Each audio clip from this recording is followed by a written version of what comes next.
All right, let me take this off. We are live. Welcome to the Friday FARcast. I'm Robert Phoenix. I am your Friday FARcaster in residence, and we will be joined shortly by Miss Dani Katz. That's right. Dani Katz of Word Up and many other publications, including her time over at the LA Weekly. She'll be here. She'll be joining us shortly. So in the meantime, we'll let the chat kind of populate here a little bit and do a little meet and greet. We got my guy, Paul. What's happening? Checking in from the UK. Paolo. What's going on, brother? Nice light. Hey, Rafi, how are you doing? Kato is here. Dani, one of your all-time faves. It's always great when it's a Dani Friday here. Because Dani and I I don't know what's going on with our human design, but we've got to have some channels that link up because Dani and I always have great conversations.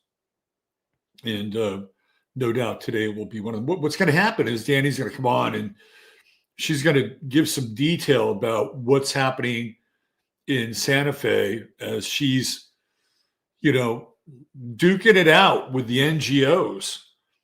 And she's going to give us an example of how NGO'S begin to percolate down into local governance. And what makes Santa Fe kind of unique is that not only is it local, but it's also the capital of New Mexico. So it's one of those kind of inflection points like Austin. Like Austin is a really popular city and a lot of people hang out there, and it's kind of turned into a quote unquote liberal progressive paradise in the heart of Texas, but it's also the state capital. And, Texas has been pretty red, and they've redistricted a bunch of shit just to make sure that it stays red, right? But the whole world of politics is just about shape-shifting. So what they did here in Texas is a lot of Democratic candidates or people that were progressive started to actually run as Republicans.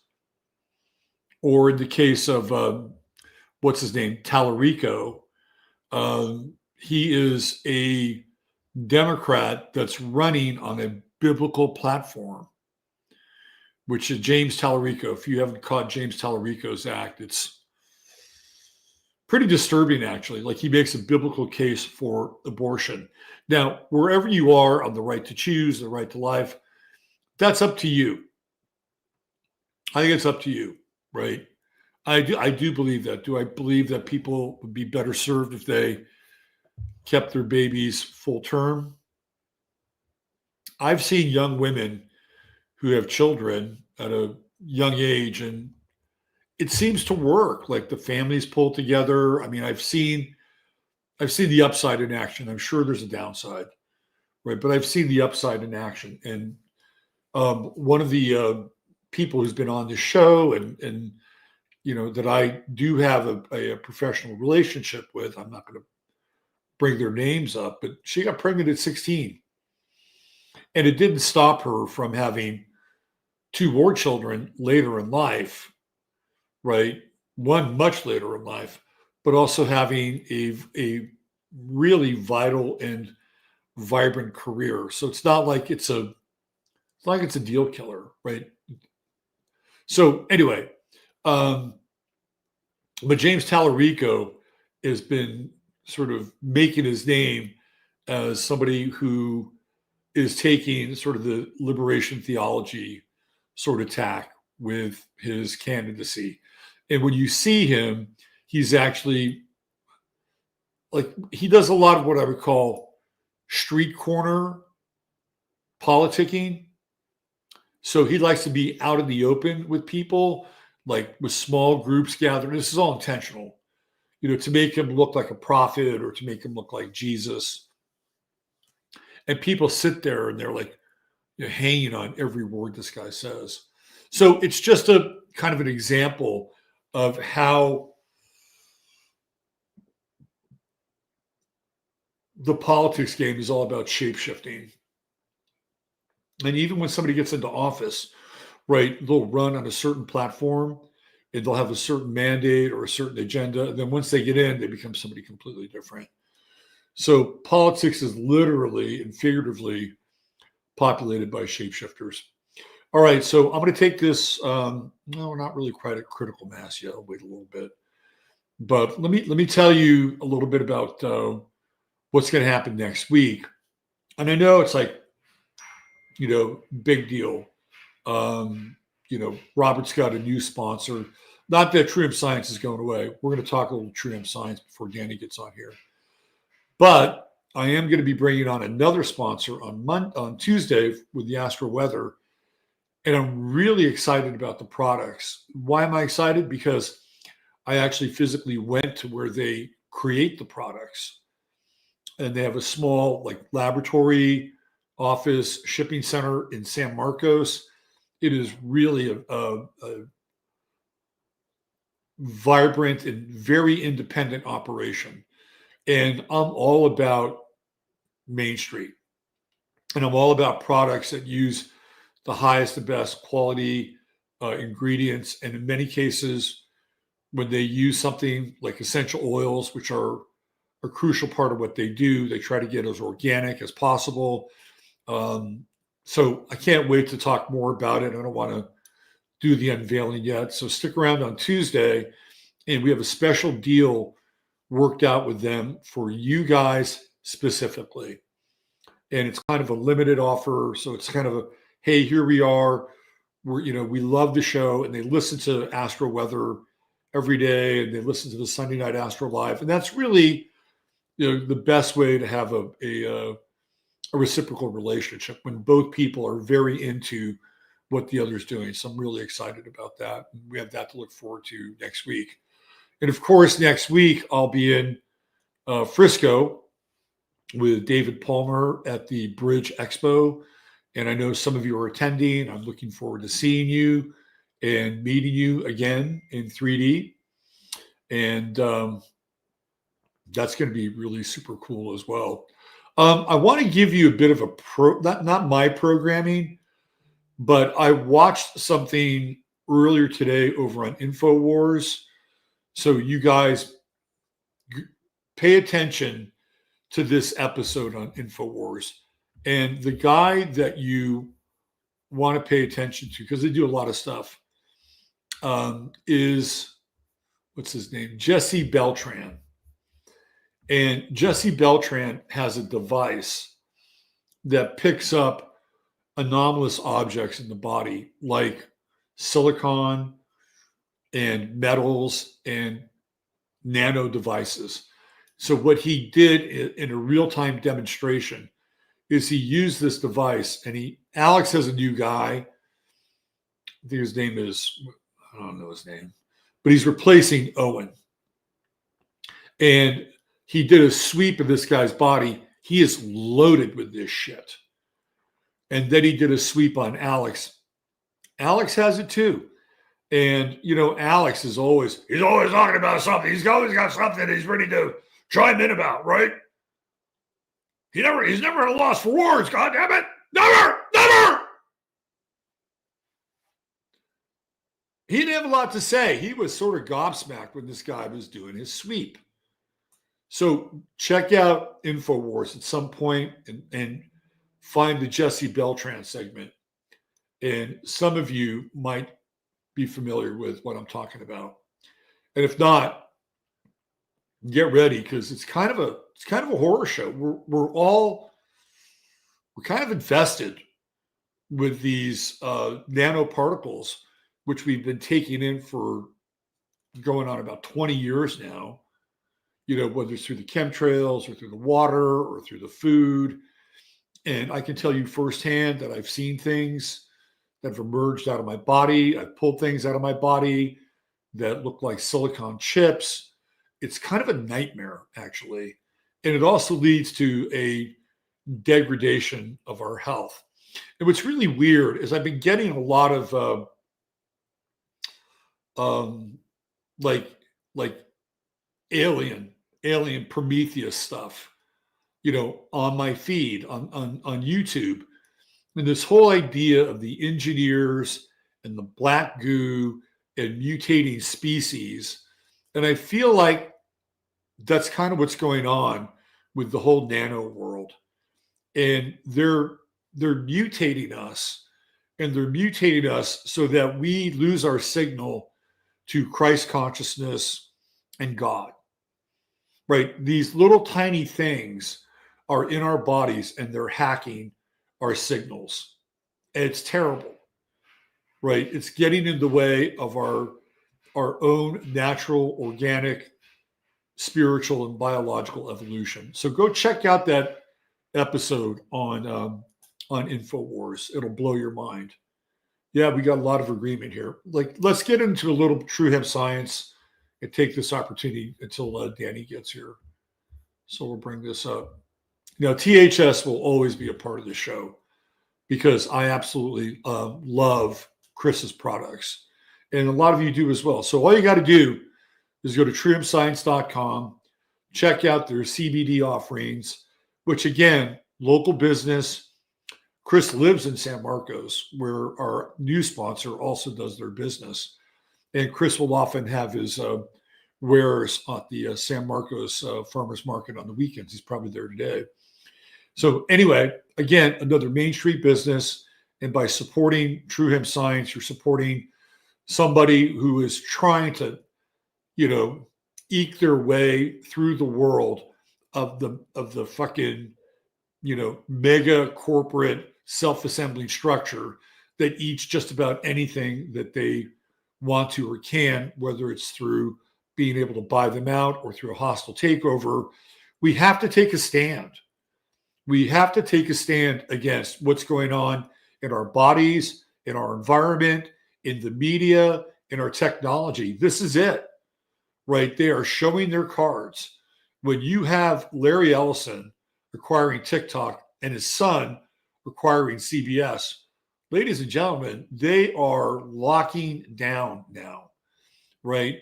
Because as we awaken in proportion to our awakening, they are using everything in their power to keep us locked up in a place of darkness, divide and conquer, not being able to share ideas amongst one another. It's not really working, right? And it seems like the more that they do this, the more that they're accelerating our awakening. So some of the things that you can do is support some of our small businesses. And you don't have to do it just because, it's a good thing to do. The products work. Type in 15MINS at truehempscience.com. You'll get the goodie bag. You'll get some gummies. You'll get a couple of vials of some other stuff. And you get your order on top of that. 150 plus gets you free shipping. And there's always a 30-day money-back guarantee. All right. Without any further delay, let me get my cans on. That's what they call them in the business. I got my cans on. And let's bring her on. The New World Order's nightmare. Is it okay that I'm can-free? You have to have some cans somewhere. No, I'm just kidding. They're out of frame. I am crossing lines there, but yes, you can be can-free. Thank you. Dani, how are you? I'm good, Robert. How are you? Well, I was good. Now I'm great. Yay! Yeah. My work here is done. Have a great day, everyone. Bye-bye. There it is. That's it. That's a Rick Rubin story. Really? Yeah. So I had dinner with the Love and Rockets guys one night. Okay. Is Ledoux still in business in LA? Do you know that restaurant? Yeah, I got hired to work at Ledoux on 9/10, 2001. And then 9/11 came and they're like, yeah, sorry, we're not really hiring you given what's going on. Ledoux is really good. They make an amazing steak there. Totally. I haven't been to LA since 2019, so I have no idea.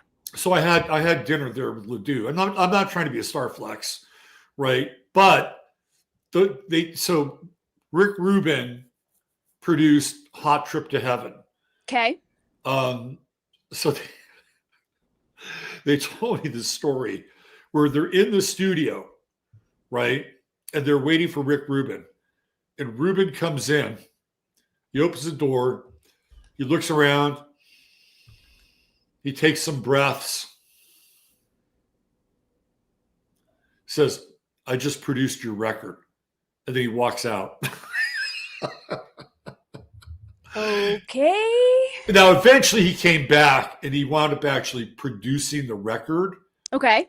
But that first meeting was just, that's what it was, right? I'm here in spirit. I've just produced your record. What's your take on Rick Rubin? Dark side, light side, neutral? I think he's kind of dark. Agreed. Yeah. Agreed. I loved him just for his work in the world. And then I heard what he did to the Beastie Boys. And then I read On Creativity and I'm like, oh, this is techno-fascist propaganda. Got it. And for a guy that's really into UV light, I think he's a vegan, isn't he? Yeah. For all of that, I got to say, he looks fucking old. Oh, yeah. Right? And Rick Rubin is younger than me. Really? Yes.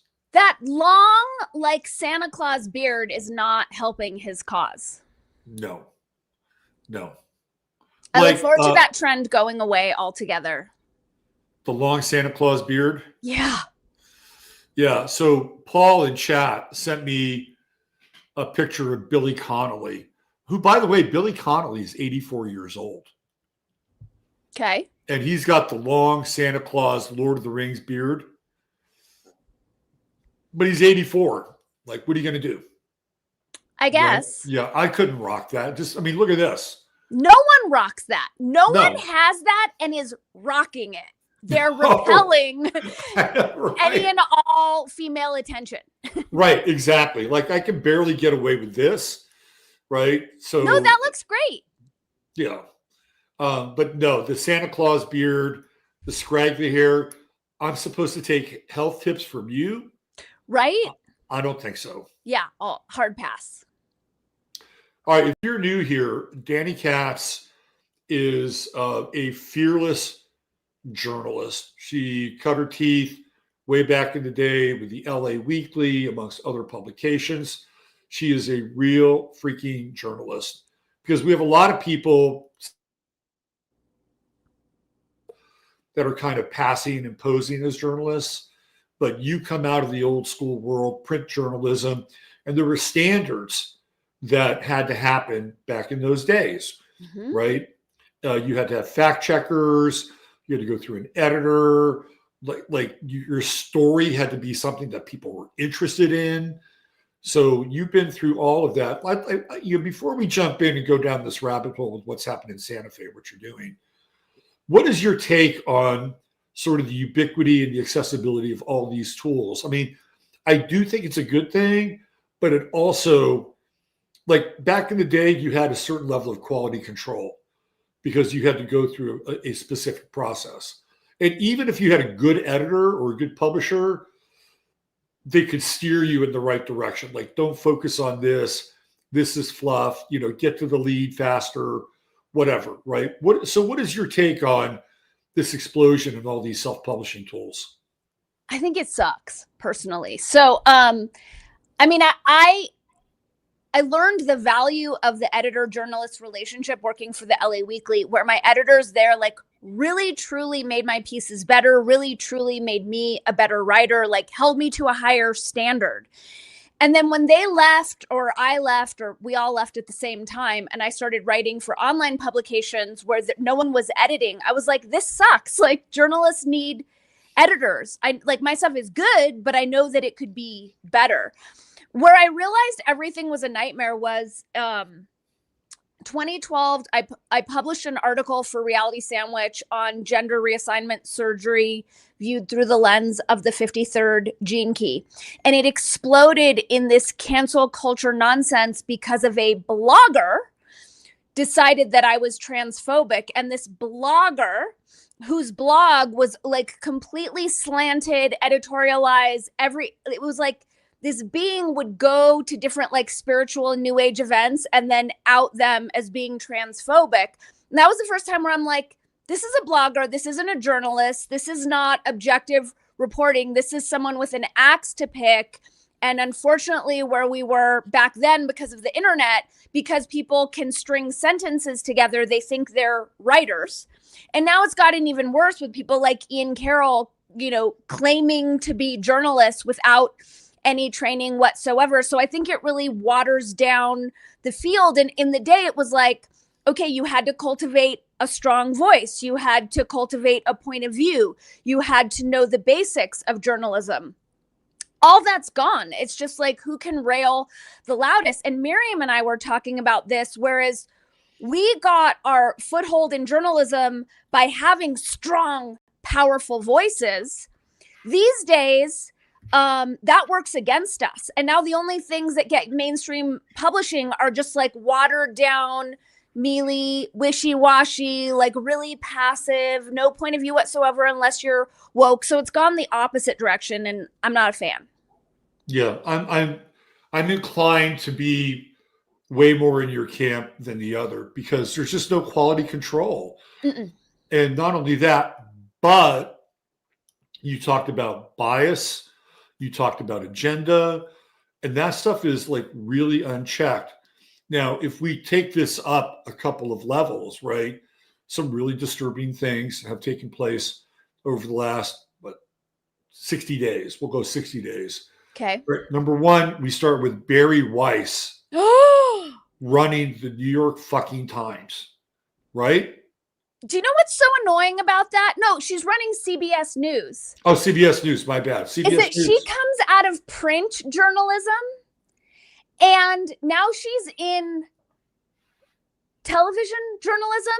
They're not the same. Like, whatever her qualifications may be because of her blog, and granted, she came out of the New York Times, but they don't necessarily translate to television journalism. It's so out of the blue. It's like hiring a pastry chef to be the head chef at a steakhouse, but not even. It's like further away from that. It's such an odd thing. And they're calling her editor-in-chief, but that's not a title that applies to television journalism. So it's very fishy. Yeah, if you were in TV, you'd be the news director. Correct. Yeah. Yeah, that's so. And the thing about Barry Weiss is that she did this really, I was talking before you came on here, I talked about how politics is a realm for shapeshifters. Mm-hmm. Well, she did a shapeshift, right? She was kind of aligned with the dark intellectual web for a minute. Right, with what was she created? She named it. There you go. Yeah, she gave the world the intellectual dark web. She wrote that article. Yeah. So she aligns herself with all these other people who are kind of either directly or tangentially associated with that camp. Right. So she gains the theoretical trust of the so-called right when she had been clearly not that prior to that. Right. Right. And then she does this kind of 180, and now she's like not that.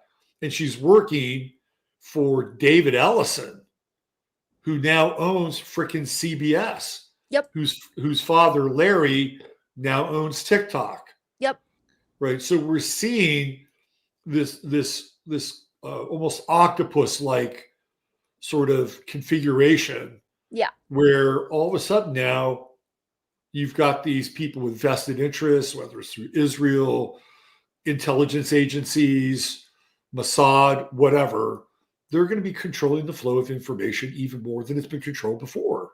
Yep. Yeah.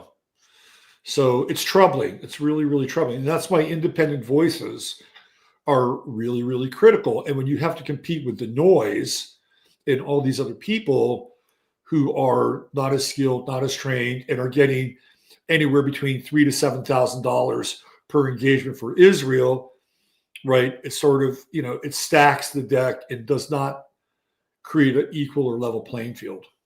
No, not at all. And and I know we'll get into the Santa Fe situation, but here we have these outlets that claim to be independent, but they're all being run and monitored by these giant billionaire NGOs like Omidyar, who created eBay. He has this thing called the Democracy Fund, and in its pocket, it has pretty much most news agencies in the country, including ones that claim to be independent, but they're all parroting, Omidyar's and all these other kind of globalist politics. They're super slanted. So it's just even worse because they're touting themselves as independent when they're really just iterations of the same thing we've been dealing with. Yeah, exactly. So how do you spell Omidyar? Omidyar. Maybe Tom can do they have an online presence? They do. So maybe Tom can find that and put that in the chat as a link so people can go there and find out more about it. Yeah, there's Democracy Fund, and there's something else called Searchlight. And Searchlight is another, so this is how the scam works, is these NGOs create these training schools for journalists, for artists, for teachers, for architects, whatever it is. And it's training them into this Marxist lane. So Omidyar has his through Democracy Fund, but then there's another one called Searchlight, which is funded by Google, Gates, Sergey Brin, Warren Buffett, Zuckerberg, all the usuals. And between those two and then the corporate capture, they've got a lock on anything claiming to be journalism. And then there's the wellness company and what's happening in podcasting. So a lot of people talk a lot of shit about Harvard, Yale, Columbia, as leftist incubators, UC Berkeley. Yep. But the right has their own version of that, right? There's PragerU, which is an incubator for people that are going to go through that funnel and become agents for a lot of these either NGOs or these massive multimedia companies. Liberty University, Jerry Falwell's college is another one. So even the right has these incubators that get people, aligned with the message, right? Mm-hmm. And I'm sure you saw that video clip where Netanyahu is acting like a fucking teacher with all of these influencers. Did you see that clip? The one where he calls it the radical, I don't know, whatever his phrase was. It was we have to deal with the woke right. Yeah, the woke right. Yeah. Oh, pretty good, huh? Woke right. Huh. He coined the phrase. Yeah, exactly. So that's another thing that, we're having to deal with is the infiltration of these systems by people who are getting their brains rewired. And the biggest rewiring is the carrot. And if that doesn't work, then you get the stick, right? So, yeah. And that's the fundamental scam of not understanding that authority is not an external entity that tells us what to do. It's an internal job, because when we know ourselves as our own authority, we're not chasing the carrots or the sticks. We're self-sourced. Right, exactly. So one of the things, again, if you're new to the podcast or new to Dani's work, she's a language expert. She gets into the deep syntax of how language actually works and how it's, in many ways, it's like a spell. It's like a magic spell. And if we're not aware of what we're thinking and saying, we fall under that spell. And if you ever have a chance to do one of Dani's live workshops, I highly recommend it. I saw Dani in action a couple months ago here in Texas, and the room was absolutely packed. And I was really impressed with, how you delivered everything. Such, because it's a big topic, big subject, and you had condensed it down so that people could follow you and understand what you were talking about. That said, when you see people like Netanyahu and some of these other clowns do their media or, sort of, speak their spiel, you must have a field day when you're seeing how they talk and what they're doing to people at large and how those people would be taking that language in. Oh, for sure. And thank you for the kind words. I totally flip out, which is why I can only take so much of it. I recorded a new podcast yesterday where I did a language deconstruction of Keir Starmer's announcement that digital IDs would now be mandated. And I was just breaking down the mind control in how he was presenting it. I could do it all day, every day if I had a stronger constitution. But I go in and out because it can be really infuriating and upsetting. Yeah, even women have to watch their blood pressure, right? Yes. So Tom just put the link up. Thank you, Tom. For Amidyar. So if people want to go there and kind of dig beneath the surface, it's not the only nest, but it's one of a series of nests that's part of this octopus-like network whose goal is to really control what we think and what we say. And sometimes, based on what you've been able to dig up, it's insidious. It's absolutely insidious. It's so insidious. And the deeper I go, because I've spent the past probably 2 months like immersed and obsessed. And it's kind of the double-edged sword of being a journalist, where it's like, the more dirt I find, it's better for the stories. But then it's also just like, it weighs so heavily on my heart of like, I cannot believe that these evil people have this much of a stronghold and are doing it through the scam of charity, which is truly anything but. Charity, right, exactly. Yeah. It's charity for them, not us. For sure. Sure. It's like, I remember, when I was working on Plandemic 2, and my very first assignment was like, create the Bill Gates dossier, like everything nasty Bill Gates has ever done.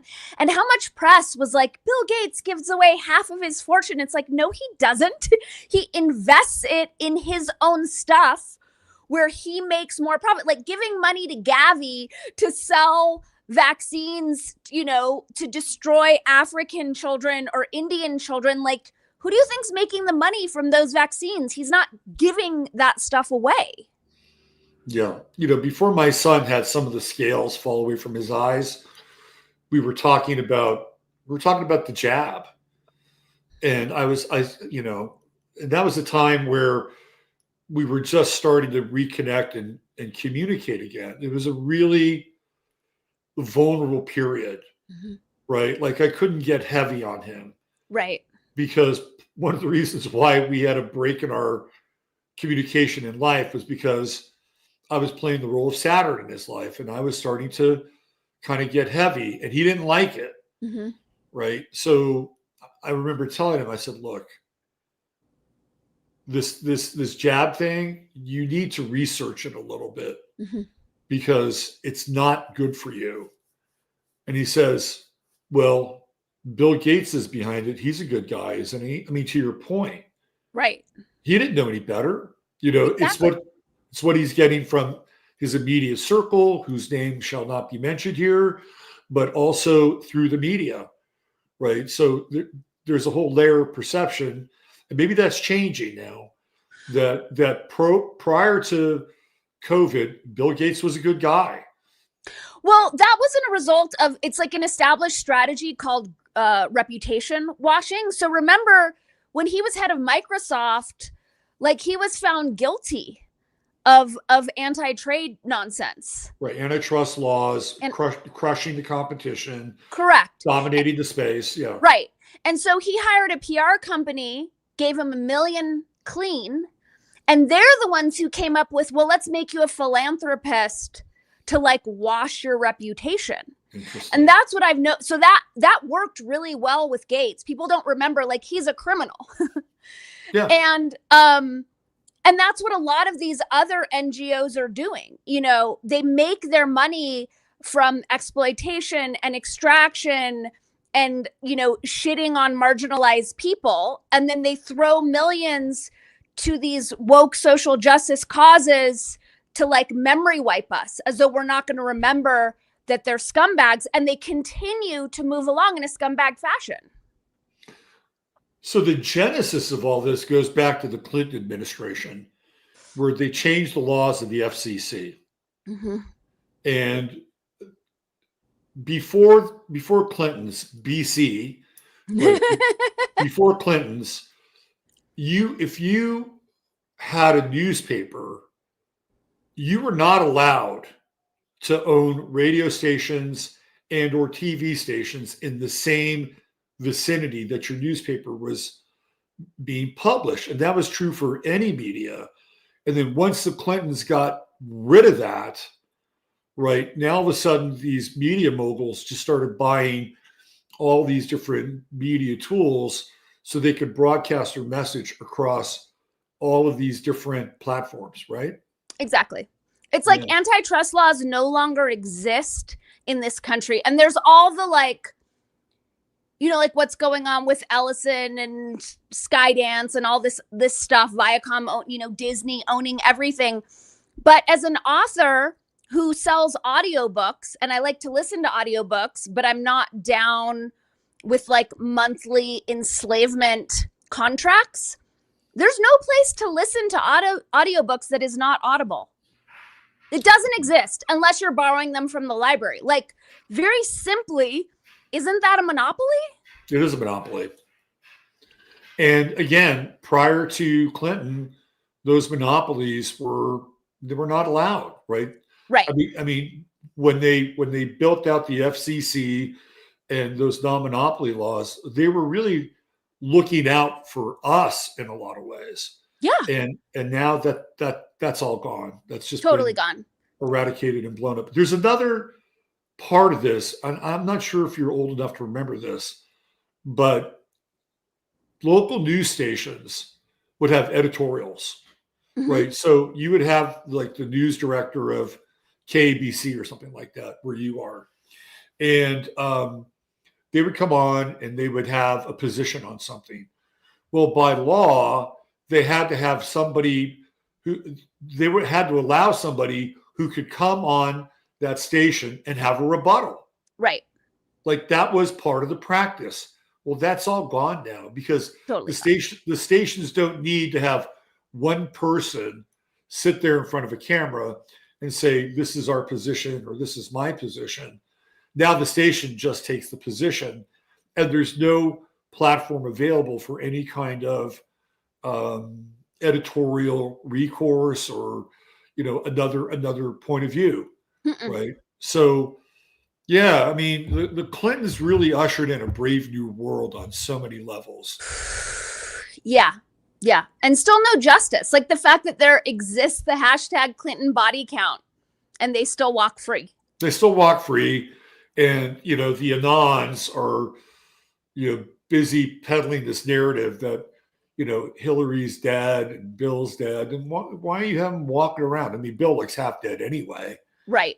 Right. Why are you having them walk around? Oh, and they're, you know, I think it was like, I don't know, just as the Epstein stuff was really heating up and the disclosure was heating up, this whole other narrative started to break out and Trump started to go after Obama. He started to go after the Clintons. And that's just all throwing, you know, bread to the masses, right? Here's some bread for you. Here's some fake truth. Nothing's really happened. They've got this indictment of Comey. I don't know how that's going to, you know, last or play out. So, I mean, of all the injustice that we've seen over the past, just say, decade, is Comey really top of the list? Like, why is Fauci not hanging? Hello? What about the theft of the 2020 election? Like, all of that is thrown out the window. And then I don't understand the Epstein thing because I knew back in 2017 when Demi Pritchell was doing all the reporting on Pizzagate, we all knew that Trump was on the plane. That's nothing new. And then he runs on like, we're going to open up the file. And then he like finds out that he's in the file. Like, I don't buy it. We all knew that he was in the file almost a decade ago. Yeah, totally. I mean, I was digging into the Epstein stuff as far back as 2016. Yeah, exactly. That's like, none of this is news. We all know this. And I read the new New Yorker. I hadn't bought a magazine in like over a decade. But I saw that they had a story on Jessica Reed Krause of House and Habit turning into like a Maha conspiracy theorist. So I was like, all right, like, let me take a break from the screens and see what's going on here. And she claims to have broke the story about Clinton flying on the Lolita Express in 2025. I'm like, what kind of clown world is this? Right. Like breaking news. Right. I did a show this last week on beauty pageants. Okay. And the crossover between Epstein World and the Miss Teen USA and Miss USA beauty pageants, because obviously Erica Kirk is our rabbit, right? And she takes us down the rabbit hole with that whole world. Right. Which has got, when you like put all the pieces together, it's really fucking weird. Like really, really weird. And the connections with the brothel in Romania on the army base, and the snatching up the kids through the NGO, which is a nonprofit running as a religious front, which is really just a child abduction network. I mean, it gets really, really bizarre and ugly. So there's another person. I think her name is Hill. Hill's her last name now. Olivia. I think her name is Olivia Hill. And she had a relationship with Epstein at the age of 14. And it's documented. Oof. Right? There are 15 phone numbers for Olivia Hill.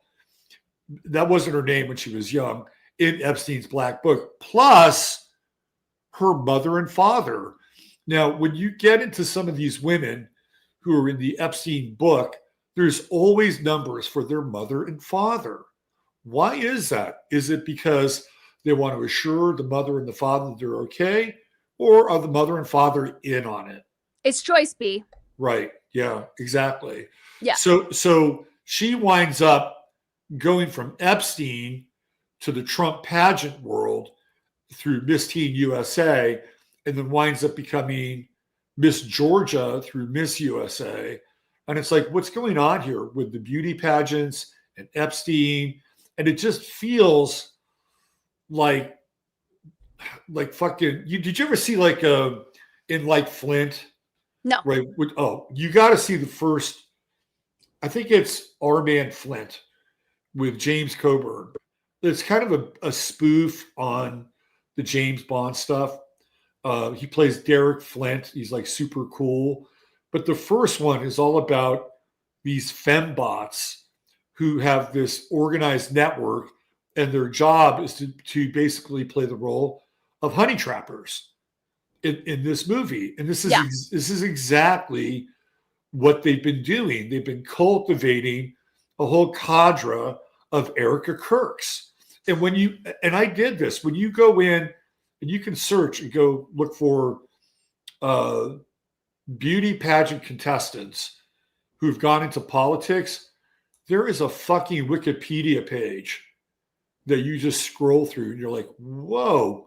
I mean, they may not be Miss USA or Miss Teen USA, but there's a Miss something that's connected to all of them. Like Sarah Palin was Miss, like, I don't know, oil fielder or some shit like that, right? It's like, so bizarre because there's obviously no relationship between like objectifying oneself as a sex object and then being like a civil servant. And I find it also odd in a post-Me Too world that this is allowed by the cancel culture mob to continue. Yeah. Well, yeah, it's real. It's another one of these blind spots, because if you were to make this crazy allegation that these women through these beauty pageants, who they start really young, by the way, right? There's a lot of weird shit that goes on when they're young. There's grooming going on. If they've had something really nasty, their brain gets partitioned, and then they're really easy to program. They're very malleable. And now you place them in government. Yeah. You got your fembots right there. It makes sense in terms of just MK Ultra targeting child athletes because they're always traveling and being pulled away. So I would imagine the same goes for the pageant circuit. Yeah, absolutely. And they always kind of give it away in the media. there was a pretty famous TV show called I Spy Mm-hmm. with Robert Culp and Bill Cosby, and they played tennis pros, but they were also spies. Mm-hmm.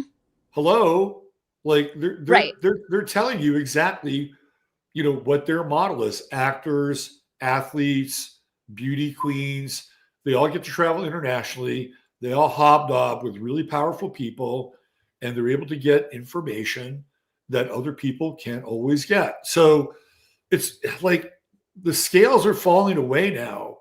And I'll give you an example. And I'd like your opinion on this person. But Anna Kasparian Mm-hmm. got in trouble because the Happy Merchant, that meme. So the Happy Merchant is this kind of like Shylock looking guy, Mm-hmm. right? She used that in relationship to Larry Ellison, Sounds right? appropriate. I think it sounds appropriate too. And people were hammering her because she used that, and they were demanding that she apologize. She said, no, Good. I meant it. So do you think Anna Kasparian has seen the light? I have no idea. I don't know much about her, but I do think she dresses like a slut on camera and contributes to the demoralization of society. But I don't know enough about her. Right. So maybe she's got a foot in the door, right? Maybe there's a crack in her world, and the light is starting to come through. But I mean, I tend to I'm so jaded. I tend to think anyone who's famous, whose name we all know, is in on it. I don't think many people would push back on that. Who in the media, maybe at the edge of being well known, like even alternative media, do you actually trust? You? Ah, yeah. I'm hanging out here in the backwaters where I get 200 people, and maybe if I'm lucky, 2,000 views. But thank you for that. Right. I trust Amazing Polly, who hasn't put anything out in a while. Yeah. I trust John C. Dvorak. I don't know about Adam Curry. I'm on the Right. fence. Yeah. That's kind of it. Like I've just gotten so jaded. If they're famous, I'm not buying it. I mean, I do think Derek Bros does good work, and the information that he puts out feels pretty salient. Although I think it's weird that he left to move to Mexico and then came back to run for office. Is he here now, back in Texas? I'm not sure. I know he was running in Texas again after making this big display of like, I'm out. Well, I've crossed swords with Derek on Twitter a lot. Okay. And we've gotten into it, kind of an ongoing beef. But I will say this about Derek. At least Derek has a solution. Right.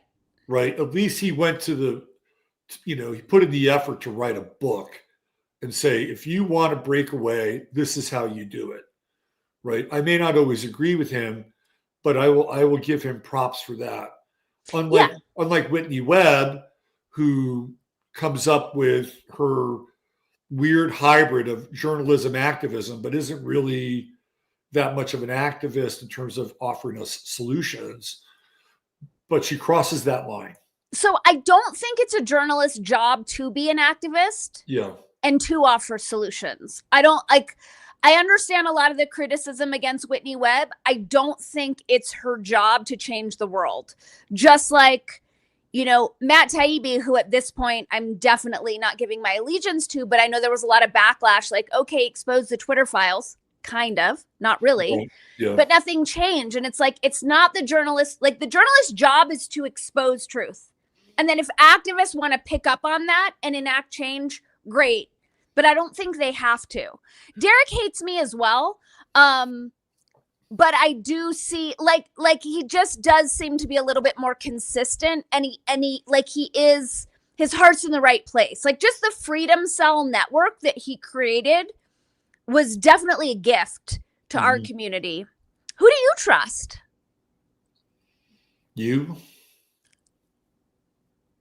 So, I mean, I'd have to go through the Rolodex in my brain, but even somebody like Mark Dice, I don't totally trust Mark. Mm-hmm. Because Mark has built himself a little independent empire. But he also can't afford to piss off a lot of Trump people because Mark has backed Trump consistently. So he can't go too far over the line and start taking pot shots at Trump. Yep. So anytime, and this is the tough part. Anytime your income is tied to your output, and it's based on numbers and clicks and whatever it is, you're compromisable. Totally. You're totally compromisable. So I tend to trust dark journalist. Like his stuff isn't necessarily always in my wheelhouse. Right. Joseph Farrell, but he's not really like a content creator. I don't trust Joseph because he does not approach the JQ. And I think that if you're going to really get into truth, you have to get within at least 3 or 4 inches of the third rail. Is he Jewish? I don't believe so. Okay. Yeah, no. I mean, few people will touch that rail unless it's in some like obnoxious Candace way, Candace Kanye way. So getting back to Whitney Webb, and she kind of blurs the line a little bit with the journalist activist thing. Do you think that she's aware of that and tries to continually sort of restate what she's doing? Like I do. I see her speaking to that. I'm sorry, I didn't mean to cut you off. No, that's good. But just to be like fully transparent, I hate activism and activists. And I think activism has no place in journalism. And I also can't stand the activism that's made its way into the truther community. I think activism is a problem. I think it's one of the primary problems we're dealing with. It's not left. It's not right. It's mind-controlled activists. They're dangerous. Yeah, that's true. Because the activists should actually be called reactivists. Exactly. Yeah. And they're just they're so puppeted. They're not thinking critically. It's groupthink. It's another realm of like more socially sanctioned groupthink. I saw it happening at Confluence when I was breaking down like, what is the issue here? And it's like, oh, the issue is these activists now think they're truthers because they woke up to the vaccine scam, and they're trying to censor those of us who've been devoted to truth for decades because of their movements or their allegiances to RFK or whatever. And I'm not down with groupthink, and I can't see activism working without the groupthink. Yeah. They have to have some degree of groupthink in order to have the numbers, get the following. And when you do that, ultimately you're preaching to your choir and you're not open to any other information or something that may not jive with your agenda or your modus operandi. Exactly. Yeah. All right, go ahead. Oh, sorry. No, Have you heard Whitney Webb say things that aren't true? Like, I know people get on her for blackpilling and being so dark and negative and not offering solutions, which, like, I love offering solutions, but I don't think that necessarily discounts people's research. But I am open to learning more, about some of the suspicions people have around her. Yeah. Yeah. Well, I think at the very least, one of the things that you can take away from Whitney's work, which is granular, is the Palantir stuff. Mm-hmm. Like, I think she's really useful and valuable to see like who's in bed with who, and and ultimately, what the game is and where this is all going, which is a total control grid. 100%. 24/7 control grid. Do you think the Trump that we're dealing with right now is the real Trump? So this is such a fascinating question. I ran across a recording on an old hard drive that I hadn't listened to in a while. And and I think there was a video that went along with it, and somehow I just got the audio recording of it. But it starts off with Dick Gregory. Mm-hmm. Dick Gregory was an activist in his own right? Like, whatever. He was somebody who saw what was going on. He's not a journalist. Dick Gregory was a comedian. Yeah. And then eventually he got into health and diet and whatever you think of as diet. I don't know. But he's talking about how there's two Trumps, right? Then Ben Carson launches into two Trumps. And Ben is speaking, he's talking about it on The View, by the way. He's speaking metaphorically, but maybe he's not. And then inside this video, they bring up the movie The Prestige. Mm-hmm. And you've seen The Prestige, right? I have not. Oh God, you got to see The Prestige. Okay. That is an amazing, amazing movie. It's about magic, but it's also about a lot more than magic. Who is in it? What's his name? Michael Caine is in it. Okay. Love Michael Caine. Christian Bale is in it. Love him less, but I'll take Michael Caine any day. And David Bowie's in it. Ooh.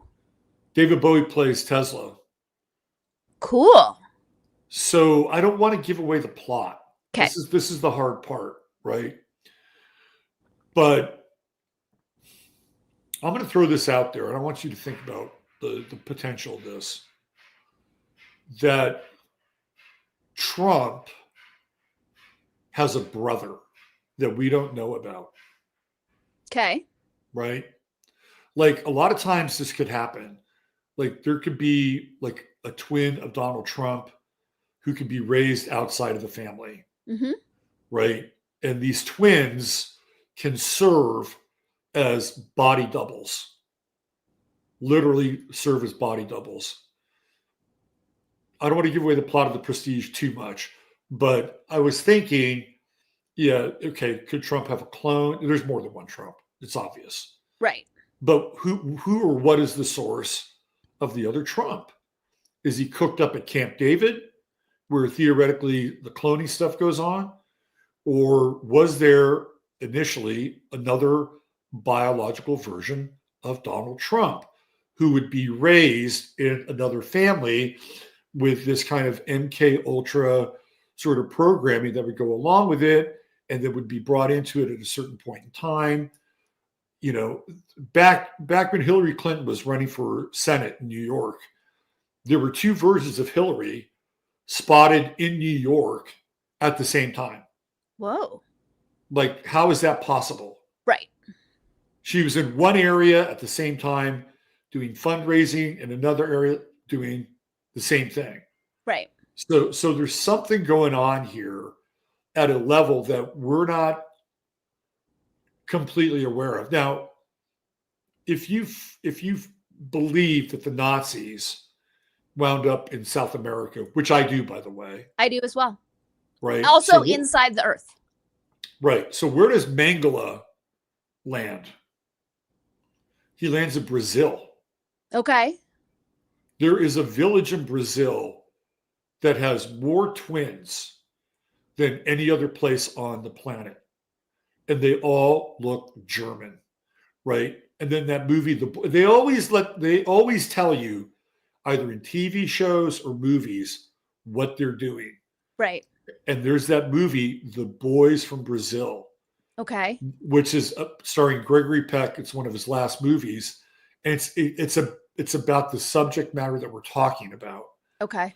So Trump, if you go into his heritage, is Drumpf, D-R-U-M-P-F. That's the family name, which gets turned to Trump. It's German. Oh, interesting. German roots. And even the Bushes have some other family name. Bush is not, they took the Bush name on later. Yep. Right. So there's this weird connection with the whole Nazi program and sort of the eugenics that go along with it. So I know it's a huge leap between the boys from Brazil and Mengele in Brazil and all these twins. But when you look at it, it's like, that's the laboratory. That's the breeding ground. And when you go in vitro, right, the incidence of twins goes through the roof. Right. Like when Elon Musk went in vitro with his first wife, he had 6 kids, right? And I think 3 of them are triplets or twins. Or, you know, Wow. So the whole in vitro thing produces twins, Right. but a much higher rate of twins. Right. So all you have to do is do the in vitro process, and you're going to get a double. And what you do with that double, based on what we know about families, bloodlines, you take one of the kids away, you raise them in another environment, but slowly but surely, you let them on as to what's happening. And now they're playing the role of a stand-in because that's what they've been born, bred, and trained to do. It's part of the family business. So do I think there's two Trumps? Absolutely. 100%. And whatever version of the original Trump we have seems to be very shaky physically. Right? I mean, this version we have, to me, doesn't resemble Trump. Aside from the physicality, he doesn't have a real comb over. It's someone with hair who's styling his hair that way. He doesn't do the gesture that Trump has been doing since forever. Yeah. He's not gesturing the way Trump gestures.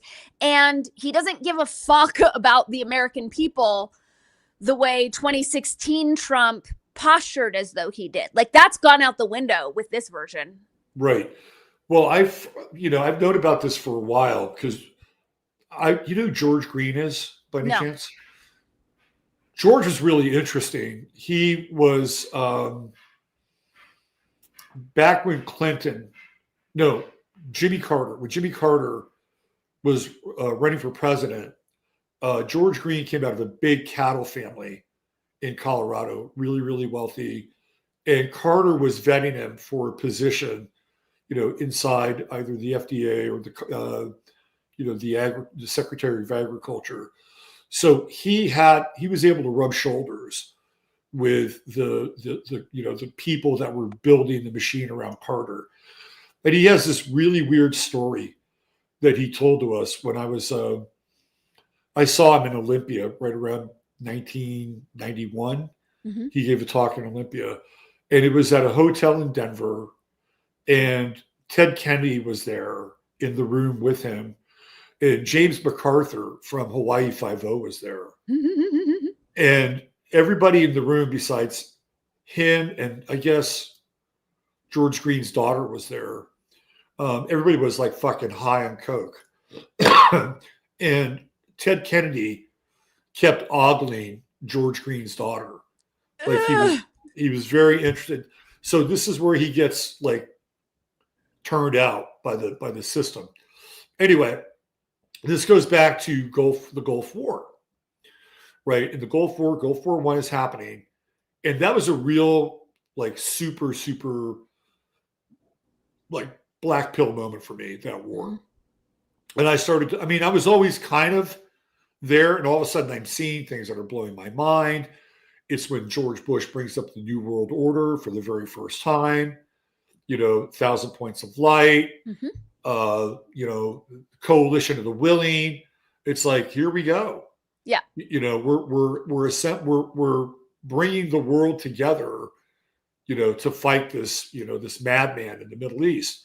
And I'm watching him, and I'm watching this guy like literally step into his destiny. You can feel it. Mm-hmm. Right? He was very, very powerful. And I remember at one point he was dressing all these bankers and people in finance, and he wasn't talking to us. This was on not CNN, but the other one, the news, the one that's devoted to just like congressional stuff. Anyway, he was there, and they were broadcasting it, but he wasn't talking to us. He was talking to everybody that was in attendance. Right. And it was almost like he was telling them that everything is going ahead according to plan. And I'm watching this guy just absolutely blow up, right? And then I saw something really weird. I mean, I was addicted to the Gulf War because I thought it was a really important event, and not in a good way. Right. And then one day he might be in Riyadh or someplace like that, and he's getting off a plane, and he's walking down this gangplank, and it's like he's a zombie. I'm like, what the fuck happened to this guy? Right. He, in my estimation, the energy signature and pattern was completely different. I'm like, is he on drugs? What's going on here? So I brought that up to George Green. Mm-hmm. And he said, oh, well, he's been replaced. And he gets into Camp David and all the cloning stuff. It's like, oh, well, that makes total sense, right? And I don't know if you remember this, but he did a dinner in Japan, and they're sitting around and they're talking, and his head winds up in the dinner. His head winds up in the mashed potatoes. Do you I remember do that? remember. I do.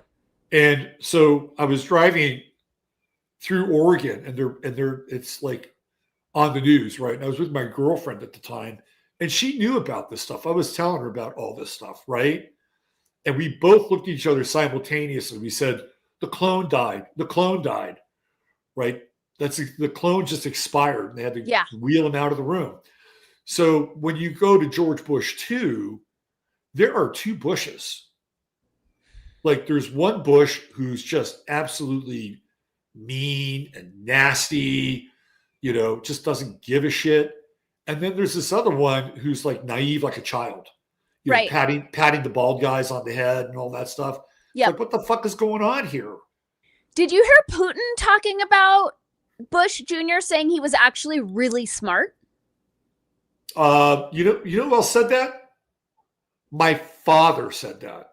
And that he was that he was totally acting like an idiot when remember the old Saturday Night Live skits when Phil Hartman would play Reagan and he'd be like some tottering, like dementia-addled dude, and then they'd close the door and he'd be like, "All right, so here's what we're doing," and he'd be like totally on it.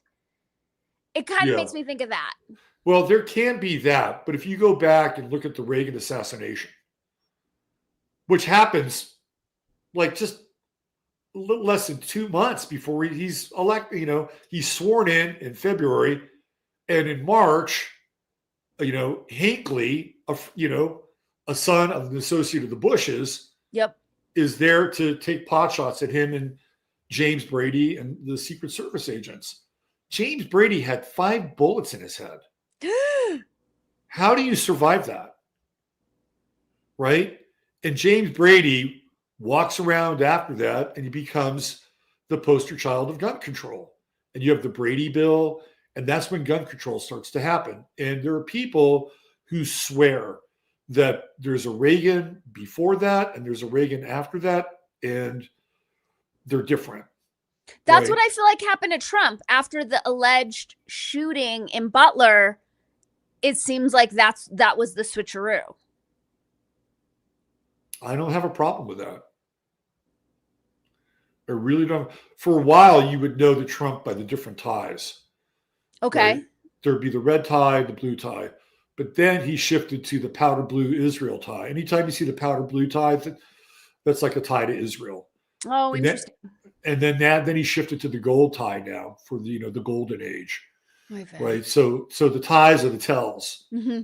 But I mean, and Trump is a Gemini with Uranus conjunction with the sun. So this idea that there would be more than one Trump is like, it's not very far-fetched at all. Right.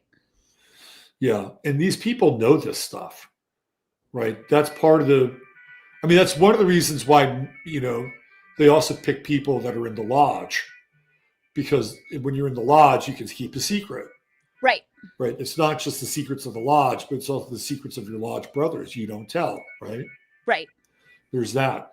So you'll find a lot of people that are like NASA, like all those dudes that worked at NASA during the moon launch. They're all Masons. Shocker. Right. Yeah. Because they can keep secrets. That's like the number one pushback against the people who are unwilling to consider conspiracy. No one could keep a secret. It's like this whole realm is run on secrets. Totally run on secrets. Yeah. Absolutely. And, that gets back to that line from The Matrix where Morpheus says to Neo, did you ever get a sense that something's not right? Mm-hmm. Like a splinter in your brain? Right. And I think most of us who are as awake as we can be, or semi-awake, know this. Yeah. And it creates a huge cognitive dissonance in reality. And what I think it does is it begins to trickle down into everything we do, right? Like if we have a mistrust of general consensus reality, how does that affect our relationships? Right. We have to really reconfigure our ability to trust across the board, because we know that we can't trust the movie that we're in. Right. Whatever movie that we're in now, right? Because they're always changing the script of the movie, but it's still a movie nonetheless. Word. Yeah, yeah. Well, why don't we talk about what's going on in Santa Fe, because your boots on the ground there, and I mentioned that not only is it about local governments, but Santa Fe is also the capital of New Mexico. Yeah. So there's a lot of bang for the buck there. Why don't you get people up to speed with what you're doing? Thank you. So I think what I'm discovering in Santa Fe is not just, I think this is probably the formula that's happening in Portland, in LA, and San Francisco. Like, I think this is what's going on. But so it started, I mean, I think I've talked about this with you before, where 2020 Indigenous Peoples Day, these protesters tore down the Soldiers Monument, which was erected to honor the soldiers who fought against the Confederacy. So it was the only statue that was taken down that was actually in opposition to slavery. And under our mayor, Alan Weber, who he's an East Coast transplant, he actually had a long stint in Portland. His mentor was Neil Goldschmidt, who is a convicted child pedophile. I guess they're all child pedophiles if you're a pedophile. Right. Yeah. So under him, not only have we had 3 statues taken down, but he continues to ban more and more Hispanic traditions. The Entrada was canceled the same year he took office. So Santa Fe is the oldest capital city in the entire country. It actually predates America. It was settled in 1692. Mm-hmm. And so Fiestas is the longest running celebration in this entire country.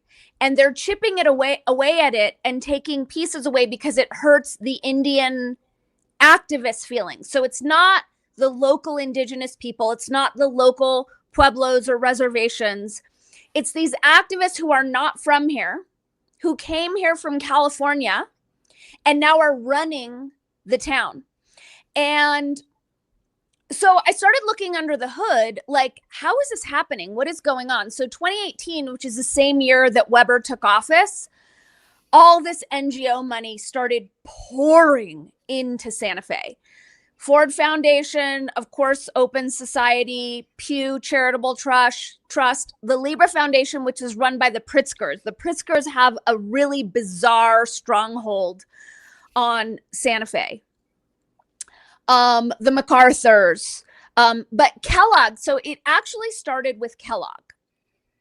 And what I'm realizing is the NGOs are using the indigenous plight to prop up their takeover of Santa Fe. Interesting. And I think it probably goes back to Standing Rock, but I think it probably goes back to Marlon Brando not showing up to win his award and hiring some Mexican girl to pretend she was an Indian. Sacheen Littlefeather. Yeah. So it's like it's clear that there are decades of indoctrination to have people willing to sell their critical thinking down the river to prop up indigenous people. Yeah. So they've inserted this false dichotomy that says to honor Hispanic culture in Santa Fe is to hurt Indians. So we have to shit on Hispanic cultures to raise up Indians. Right. So all this NGO money is pouring in, and I'm seeing like they have different strongholds. Like all of our drug policy is decided by George Soros. Which is now being decided by Alex Soros. Exactly. Right. Because I'm not even sure George Soros exists anymore. For sure. For sure. And let me just, one more point about George Soros.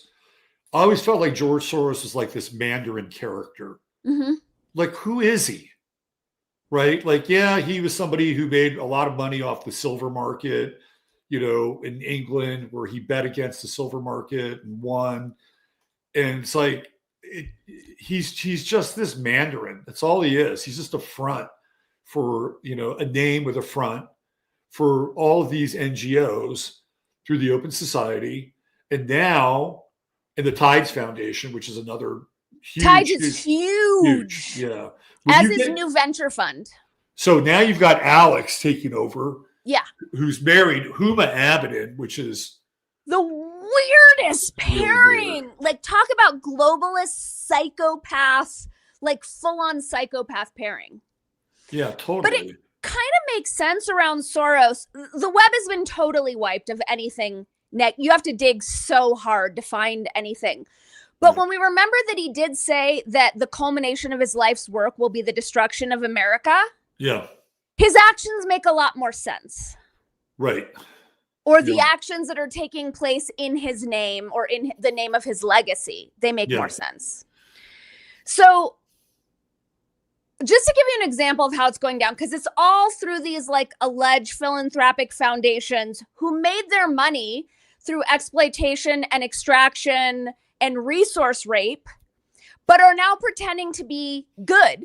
And it's like, do we not remember smallpox blankets? Like, why all of a sudden are these people aligning themselves with the oligarchs, thinking that they're very compassionate and kind and actually care about them? But just to give you an example of how all this went down. Oh yeah, totally. It's all about the money and seeing how everyone's a sellout. Yeah. Like, no one here has any moral compass or principles. Yeah. So in 2016, the Kellogg Foundation sponsored a study on Native visibility. And as a result of that 2-year study, they created a narrative change network. And this has flooded the entire country. And now, like, money is just pouring in to raise Native American visibility. So that happened 2016. 2018 is when the mayor steps in and all this money starts pouring in for all these grants for Natives. So if you were in Santa Fe pre-2018, you would go to the galleries, you would go to Site Santa Fe. I did a residency at Santa Fe Art Institute, and they cared about creativity and vision. But post-2018, it's colonial narratives, it's oppression narratives, it's victim narratives, it's Indian. You would think at this point it's really the only culture here. Right. So this group comes in called Three Sisters, along with another group called Red Nation. But Red Nation is more like renegade psychoactivists. These are nonprofits, right? Three Sisters is a nonprofit. Correct. Okay. Correct. So 2 of the 3 founders of Three Sisters attended Arizona State University's School for Transformation and Justice, which is funded by George Soros. And then they have a Pueblo Studies program, which is funded by Kellogg Foundation, Santa Fe Community Foundation, and the Indian School, which is in Santa Fe. So why are they funding a program in Arizona? So 2 of the Three Sisters graduated from these programs and then are given millions of dollars from Kellogg, Ford, Open Society, like all these foundations to take this stuff on the ground and rail against colonialism. But the thing is they're not from here. So they come to this town. They tell the town that is rich. It's corporate colonialism. Corporate colonialism, yeah. Under the guise of decolonization, which is totally crazy. And whatever they say goes, like, because again, the press, like these Omidyar funds and whatnot, they're also propped up by Ford Foundation, Kellogg. It's the same players. Right. So we see it all. And they have this big, like, they vandalize these statues of Hispanic men with land back. Right. The whole thing is land back. And it's like, but wait a minute, Indians weren't into land ownership. So what is land back? They were never owning land. Right. That's a great point. Right. But now we're supposed to give you the land back. And then, so you go on their websites and it's all free Palestine, free Palestine, free Palestine. Fine. No problem. But you also want land back to the original people. So you want the Palestinians to be able to just take the homes away, or like it's not okay for the Israelis to take. It just feels like what is the story? So the Israelis were there first, but then the Palestinians came in, were there for what? Hundreds, thousands of years.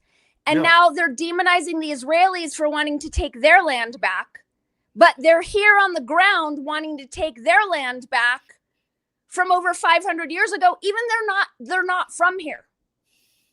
Right. I mean, it's simple math. And once you do the simple math, it completely unravels. everything that they're doing.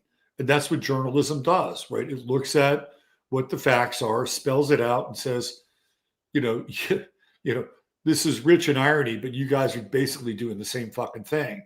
So Totally doing the what same. gives you the right to do that? Exactly. And then they rail against like colonialism and capitalism, but they're given like hundreds of thousands, if not millions of dollars by these corporate NGO monstrosities to do this. But then because those NGOs are funding the press, the arts institutions, all these other organizations, it's so insular. So we're being controlled and taken down by all these institutions that the only stake they have here is that I think this is a giant resource grab, because they're also in bed with the UN. And so they're trying to take control of the water and the land, and they're using the indigenous people. And again, it's the activists, because I don't think the old school indigenous people here are down with it, but the activists' voices are amplified so much that it makes it seem like that's the dominant perspective. And then you have the white people who've been mind controlled to think to honor Hispanic culture is to hurt the oh so delicate monolith that is the singular Indians, who are perfect, nonviolent, vegans, never hurt a fly. So they have to back this activism that's completely destroying Santa Fe. And this has been going on for a while now. It's like there may be a more intense activity and more of a movement of money into that space in order to accelerate it. But it's been going on for a while, hasn't it? It's been going on for a while, but they didn't have the control. So I think this mayor is the first mayor that's their mayor. And this is Goldschmidt, right? No, so this is Goldschmidt's mentee, okay, Alan Weber. And I hate to say this, but it is these out-of-town Jews who keep coming to Santa Fe. And what is Goldschmidt's role again? Goldschmidt was Weber's mentor. Okay. Who was a big defund the police guy in Portland in the 70s. And then he moves to Santa Fe. Correct. And he brings that stuff with him. So there are these two organizations here, School for Advanced Research and Santa Fe Community Foundation. So it's like the money from Ford Foundation, Open Society, Pritzker's, that flows into there. And then they're controlling stuff out of their organizations. Our mayor is a donor to those organizations who donate to Three Sisters, who are telling the mayor what statues need to come down, what rituals need to be canceled because it hurts their oh so delicate feelings. So I think he was installed as one of their representatives, because I think before, yes, that money was here, but it didn't have the level of control that it has here now. Yeah, yeah. You know, interesting side note about the Goldschmidts, they're deeply intermarried with the Rothschilds. Really? Yes. So when you say the Goldschmidts, tell me more about this family. Well, they're incredibly wealthy in England. Okay. Like the Goldschmidts play a very similar role to the Rothschilds in terms of advising kings, queens, duchesses, dukes, barons, baronesses. They play the role of the financial advisor, part of they're another wing of kind of the Rothschild installation. Interesting. Yeah. Well, I did find out the mayor is part of a futurist think tank in Austria, which I thought was weird because Austria is the most anti-Semitic place I've traveled to. And we know, from the Futurist Manifesto, anyone who's self-identifying as a futurist is a psychopath who's just lobbying for the destruction. But I was also shocked by how much of a stronghold the Ford Foundation has in Santa Fe. And then I learned that it's a CIA front. Did you know this? The Ford Foundation? Yeah. I didn't know it. And what's really sad is that these are all things that Henry Ford initially would not have been, he wouldn't have been too keen about this level of co-optation and participation. Well, what makes you say that? Well, because first of all, he knew that the unions were not an organic movement. Okay. Right? and he was vehemently anti-union. Yep. And it wasn't. And the Ford Motor Company actually treated its employees really well. I heard that. Right. And Henry Ford would actually go onto the line and work with his workers. Mm-hmm. Right. Now, of course, he had the government contracts to help, rebuild Germany very quickly after World War I. So there's that. But he also is most noteworthy as being one of the most anti-Jewish power advocates in this country. At that time, you had Charles Lindbergh, you had Henry Ford. Mm-hmm. He was the author of The International Jew. Correct. He published a newspaper. Mm-hmm. So Ford, even though he was not allergic to government contracts, right, and building up Germany, which I think he thought was an appropriate thing to do because of, the relationship to Europe and, his white heritage. Mm-hmm. But at the end of the day, he was participating in one of the biggest mind control operations of all time, right? So I think Ford philosophically would have been opposed to this as it is now. Yeah, I'm not really sure because I know that in addition to the pieces he published like thousands of copies of the Learned Elders of Zion, right, and disseminated those.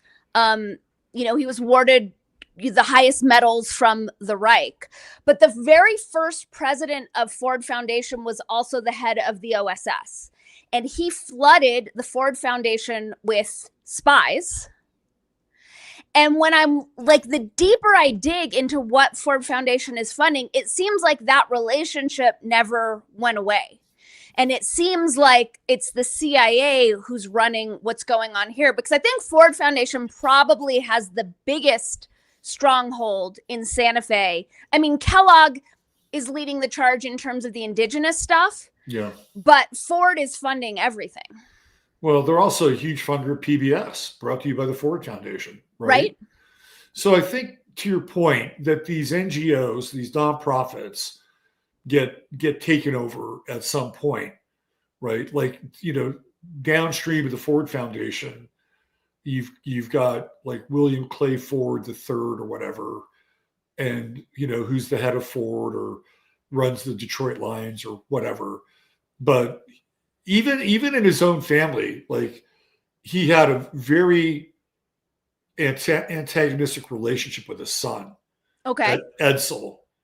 And Edsel was very pro-union, and Edsel was, for all intents and purposes, a progressive.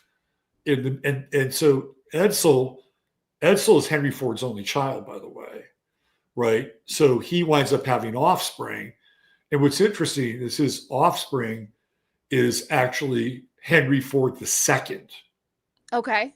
So his grandson actually winds up being, in some ways, more like the grandfather. Mm-hmm. And in fact, Edsel winds up dying during World War II, and the Army needs a bunch of tanks. And so old man Ford, is running the plant again, but he can't do it. So Henry Ford II was in Germany at that time, serving in the Army. They tell him, go home and take over the Ford factory because we need these tanks. Mm-hmm. Right. So now he's working hand in hand with the old man. And so I think it's ironic also that one of the worst fucking cars ever made was called the Edsel. Totally. Yeah. So that says a lot about their relation. Henry Ford's wife told him, unless you stop cracking down on the unions, I'm going to leave you. Really? Yes. She was going to leave him. And so he didn't want that, number one, because he probably loved his wife. And number two, he didn't want the scandal. And number three, he would have taken a hit financially. So he bent to the unions, thing, because he had a guy that was just an absolute thug. And they would, and then what happened is that they got the press involved, and they knew that they were going to get their clocks cleaned one day. Mm-hmm. So the press was there. They took photos. These guys are bleeding. They're all beat up.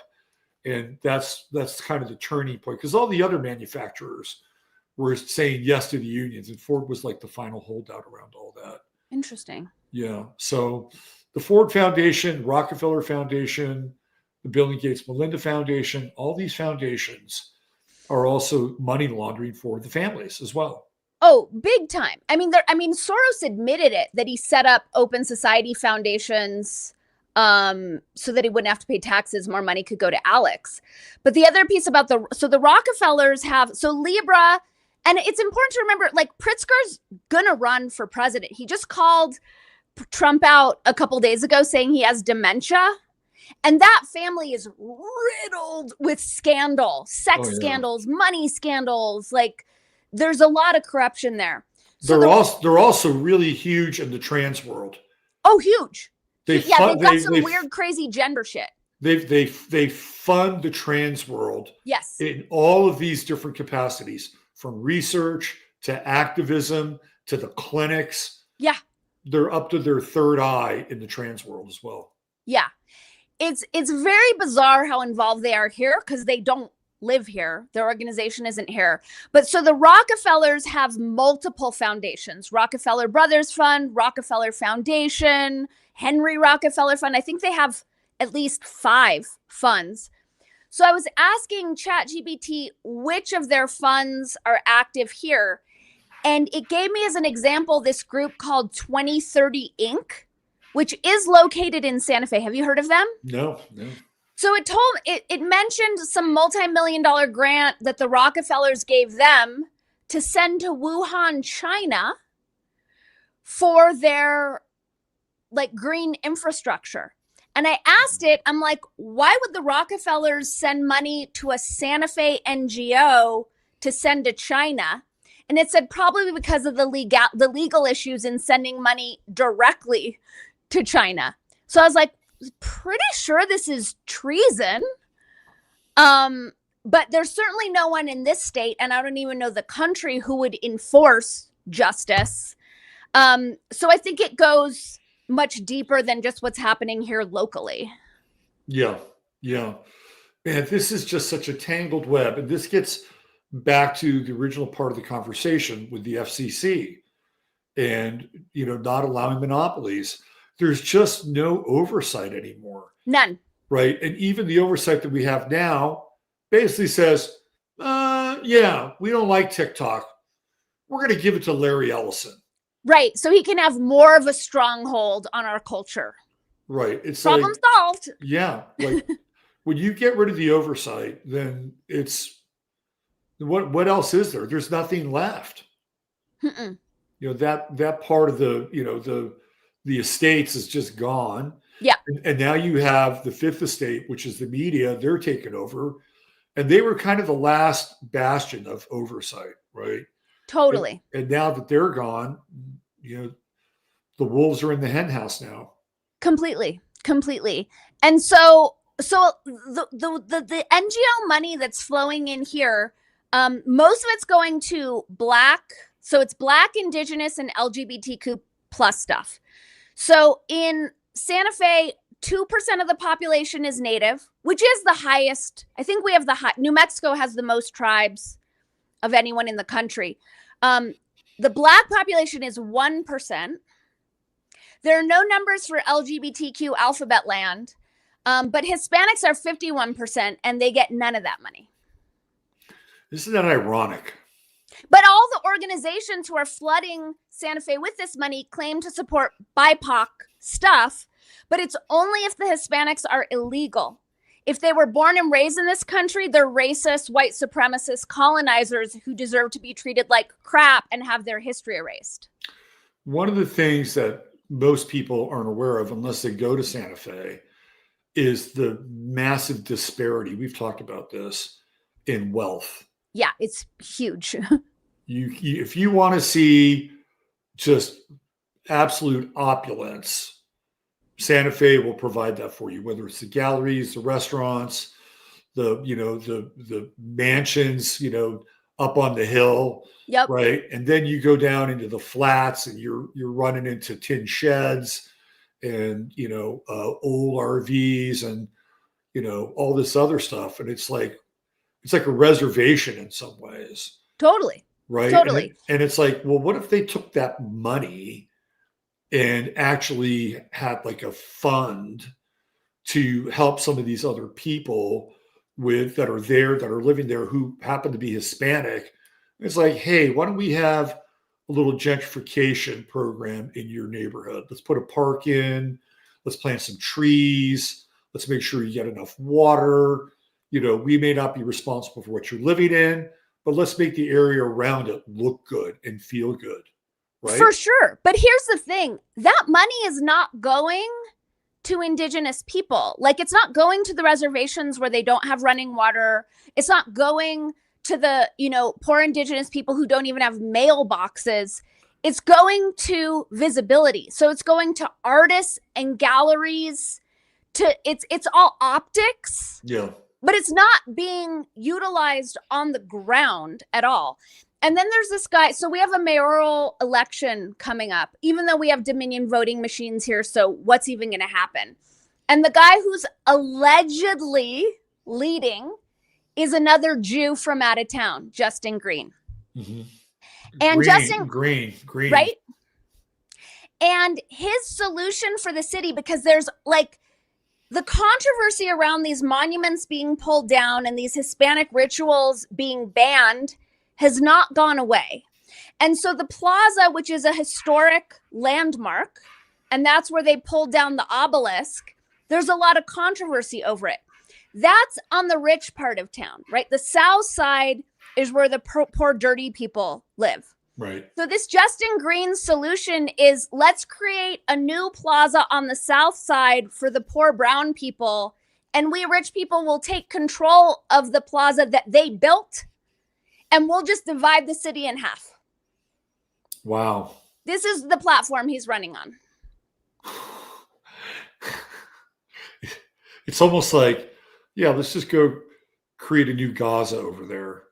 It's exactly what's happening. And there's no self-awareness of the rich white people who aren't from here telling the brown people how they're doing their culture wrong. It's like why I never liked that movie. What was that movie with like all the CGI and these like creatures who lived in the forest, but like the white man comes in and saves them? It was like a big Avatar. deal. Avatar. Correct. And I saw that movie and I'm like, this is so offensive. Like that these people can't have their own backs. It's not until Whitey comes in and saves them. And that's what's happening here. But under the branding of decolonization, it's utter madness. And most people, I'm not seeing anyone seeing the hypocrisy of it. Yeah. Well, a lot of these cities are like breeding grounds, test grounds, like Portland. We could just go to Portland. Oh, it's so sad what's happened to Portland. And it's like, let's use Portland as a test case. Yeah. And let's roll all this stuff out in Portland. Oh, look what we did. Yeah, we decimated the culture. We brought enough people in to do our bidding and to make it the most extreme, hellish place that you can live in. We got it right. Yeah. Let's go to Santa Fe now. And totally. Let's do the same. And that's the model. Oh, it's totally the model. So we have an issue here with housing. Now, I mean, there are a lot of different reasons, but personally, I think that Airbnb and VRBO have destroyed most of the rentals in every town that I've seen. Yep. Because people can make more money renting short-term to out-of-towners, thus taking money away from hotels and motels, thus making neighborhoods less safe because the people staying there don't have a vested interest in being a good neighbor and recognizing that car doesn't belong here, et cetera, et cetera. So they've hired a group out of San Francisco to fix our housing and homeless problem, as though San Francisco is a model of how to do it. Yeah. We've got a great deal on tents. Correct. Right. We found the best tent maker that gives us secondhand tents. Yep. That we buy from the United States government when they're done using them. Right. I mean, yeah, the Airbnb thing is really insidious. I think they need to outlaw them. Like, just get rid of them. You're not going to get a lot of an argument from me. And one of the things that the Airbnb cancer has done is it's driven up the prices in hotels, Right. right? It's a So, lose-lose for everyone. yeah, exactly. And it Exactly. just rewards greed. Like, oh, I could get $400 a day for my casita instead of $1,000 a month. And then everyone kowtows to that greed instead of like, well, why don't you support your community and house people who live here and care about our town? I ran into this in Fredericksburg, which is a fucking tourist mecca, right? And when I ran for city council, I was an unpopular voice because I was against the expansion of Airbnbs. Thank you. Thank you for your sanity. Yeah, because number one, it takes away from the soul of that city when you get a lot of part timers come in. They have no investment. You know, a lot of times they make life a living hell for the neighbors around them, Yeah. which happens consistently, right? And what they do is they also take away from the voting block, right? If those houses were That's a good point. occupied by people that live there, they'd have more of an investment on what's going on in that town. They'd get politically involved. And if they didn't like something that was on the agenda, they'd come out and speak. They could even vote against it. But when I brought it up and they had all these people that were there one night with Airbnbs, I was the enemy. Oh yeah. Oh yeah. And what is crazy to me is when I suggest that we get rid of Airbnb, people go, well, where will people stay when they come to town? Like they're genuinely flummoxed. They can't figure it out how that would work. Yeah. It's I mean, the whole, it's like that's part of the gig economy in a lot of ways, right? But these people, now I'm going to play little devil's advocate here just for a minute. Sure. Because those people are capitalists, right? And they see this as their ability to make extra money. Like they're in a capitalist system. It's something that's afforded to them. And maybe it's their way to, create more generational wealth. I mean, clearly they can justify this in their minds. And I get it. I completely understand it. But you're really investing in short-term gain. And, you're just not looking at the long-term net effect of what you're investing in. Exactly. It's like women who get fake tits, right? Like that's great until they start leaking and chipping away at your health. Because like I'm a capitalist. I freaking love free market capitalism if we had it, which we don't. But if we actually had it, everyone has a chance to succeed. So I have no problem with people making as much money as possible, but it's short-sighted. They're not paying attention to the fact that it's hurting their communities in the long term in ways that I don't know if communities can bounce back from it.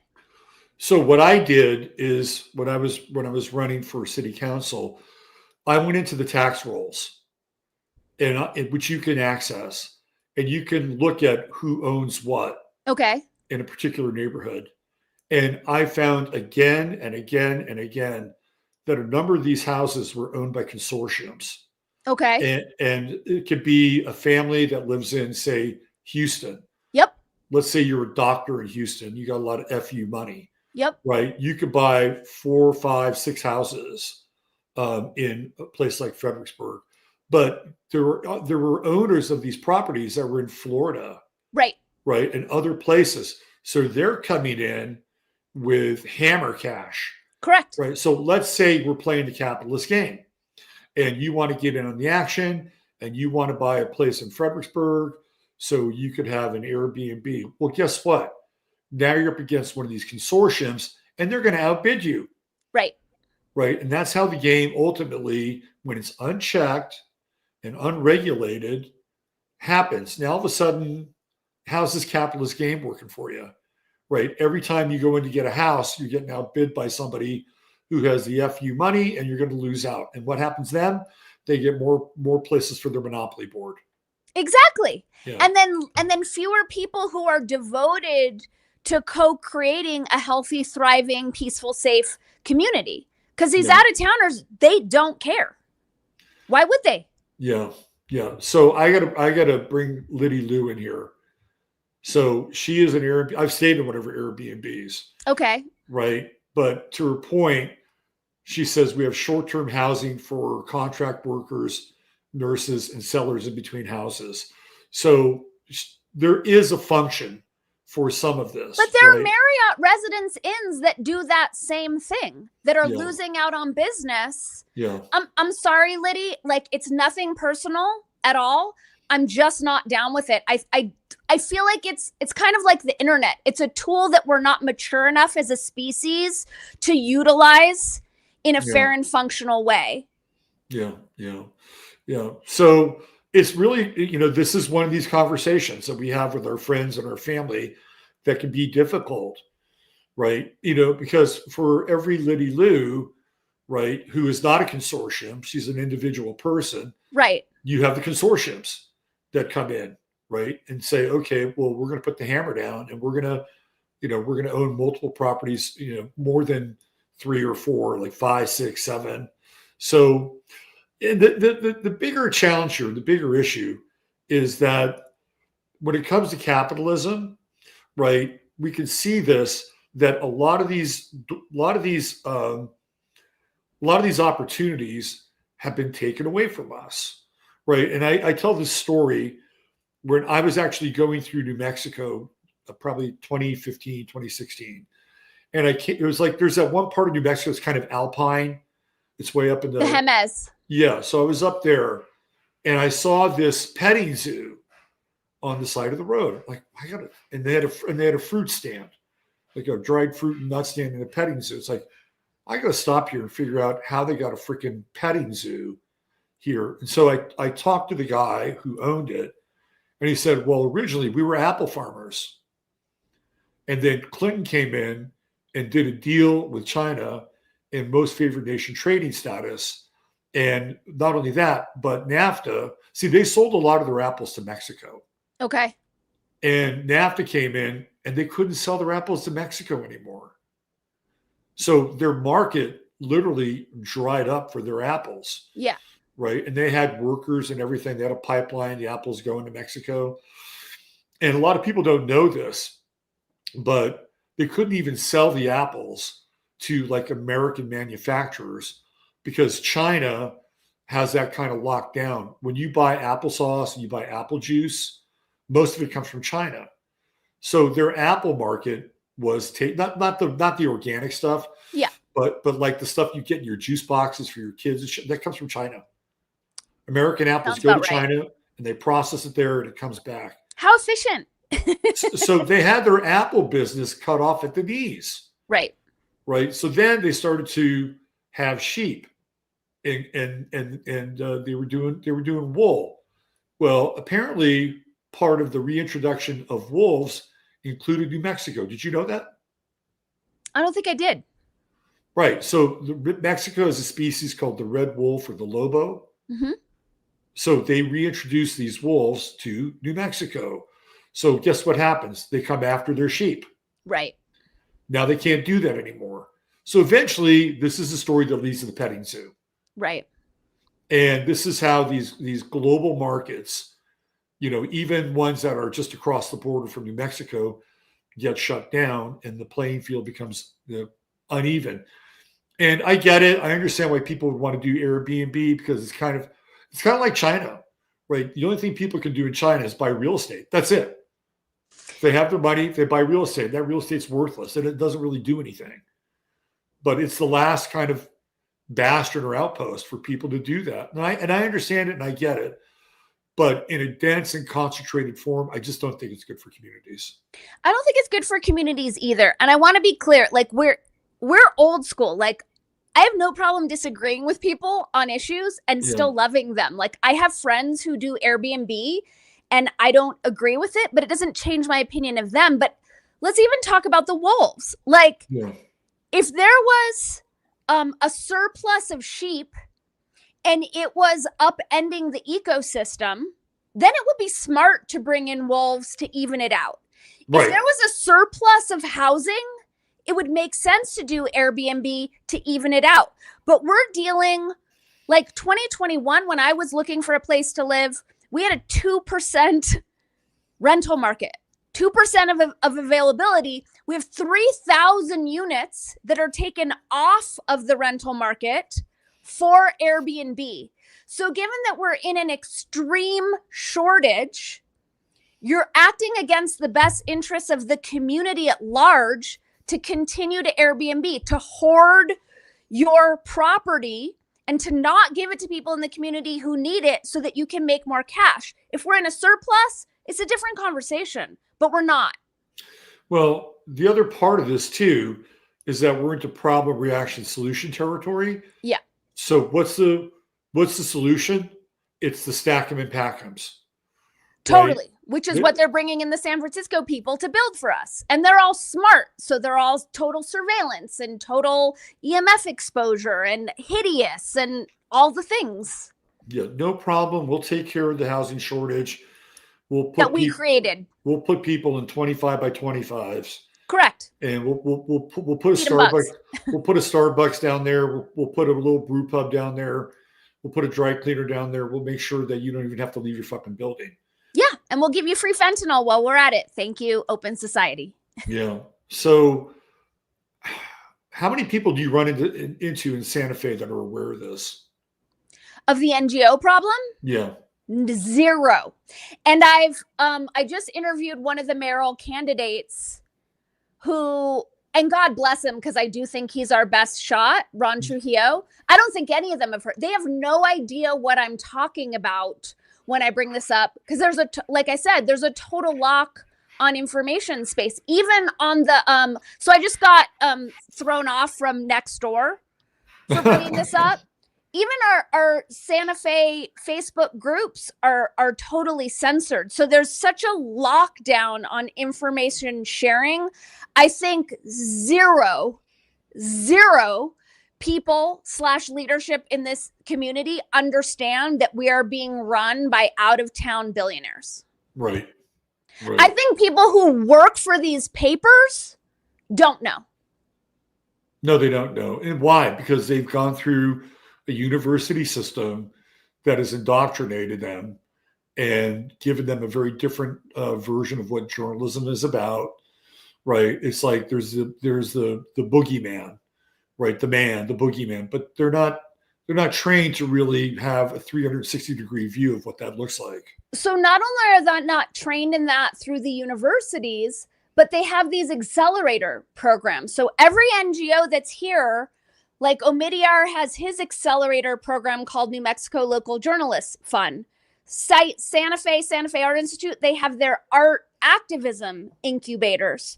The medical community has their NGO run incubators. So even when they're out of the university system, they're still being run through an indoctrination camp to get a foothold in these industries here. So even if they went to some weird university where they were actually not indoctrinated and taught the truth about how the world works, then they're being put into these local indoctrination camps, and then they're just going to parrot what they're being taught there. Interesting. Yeah, an accelerator. That's exactly what they are. Yeah. An accelerator incubator. Yeah, they have them for housing here, for architects, like for drug policy. They all have their little. I just was at the rec center yesterday playing racquetball, and there was one set up for juvenile crime. Wow. And it's all about just massaging the message. It has nothing to do with facts or truth or anything. It's just like, let's just massage the message so that we can move the ball or move Correct. the needle. That's it. That's all it is. Correct. And it's a microcosm of the macrocosm. Exactly. Like, I don't think we're unique what's happening here. I think it's just small enough here and concentrated enough that I was able to unpack the formula as it's happening here. Right. And just an addendum to the whole Fredericksburg thing. It's exactly what Fredericksburg started to do. They started to build these multi-unit places that are, the stack 'em and pack 'ems. Yep. And have their own little, oases there on the premises. Mm-hmm. And I just, and by the way, this is going to be, it's going to extend outside of these tourist towns, right? Oh, for sure. It's going to spread to everywhere, Yeah. but they're just starting it here. Yeah. Yeah, for sure. Yeah. Wow. Well, I applaud your work because it takes a lot of cojones to, be that one person. I know a lot of people think that Tank Man was a psyop, but the tank guy in Tiananmen Square standing in front of the tank, right? Yeah. Like, you're tank guy and you're standing out there in front of the tank. I'm doing what I can. And it's, I worked 2 months on this article, which I just finished yesterday. And I'm praying it can get mainstream reach because there's an element of the established woke narrative in the erasure of Hispanic culture. So I'm praying it can slip through the cracks. But like the amount of hate that I get in doing this, when it's like, I'm just trying to safeguard all of us. Like I don't even have anything against the Three Sisters or any of these activists. They're being used by these NGOs the same way all of us are. But it at this stage of the game, it's pretty thankless to do this work. What do you think of Jimmy Dore? I love Jimmy Dore. I think he's slow to wake up. I'm guessing. You would be a great guest on Jimmy Dore. But I'm not famous enough to be on Jimmy Dore. I don't know. Are the guys from Duo Dissidents or whatever, are they that famous? Yeah. Look at their reach. Look how many subscribers they have. I'm too fringe. Even, the Do Dissident guys, as much truth as they spew, they are still socialists at heart. They're still riding that line that we should be poor and climate change is real. And, they're still on that tip, as is Jimmy to a certain extent. So I don't think the scorched earthers, I haven't seen us scorched earthers getting those big platforms. It's too bad because you would be great. Jimmy would love you. I would love to talk to Jimmy. I mean, to be perfectly honest, Robert, I want out of this whole public sphere anyway. I want to go back to just writing, like back in the day when I was just paid to write and not being a talking head that attracts so much negative pushback. But because of what's happened in journalism, that's why I moved into this realm, because it was the only place where I could continue to get the message out. But it's not my preference. Like, I'd rather just be playing with words and be an anonymous person. Right. I think that there's some purity to that. So then people have to discover you and discover your words. And where does that happen? Besides do you have a Substack? I don't have a Substack. We know you got your website, but your Substack seems to be. Oh, by the way, I have another thing I want to follow up with the Substack. But go ahead. Well, we'll see what happens with this article. Like, if this article doesn't get out the way I want it to get out, then I will probably start a Substack so that it can. But I just want off this whole freaking dumb interface. Like, I just really want to get back. I mean, it's so weird how we do it now. Like, my real skill set and training is as a writer. Mm-hmm. It's just trying to get around the censorship machine that, like, I've taken on all these other things. I don't know if, if there will be a shift in how the world is going where I can do that again. Who knows? Cosmic 123 brings something. I prefer B&Bs. Do you remember the old B&Bs? Yes.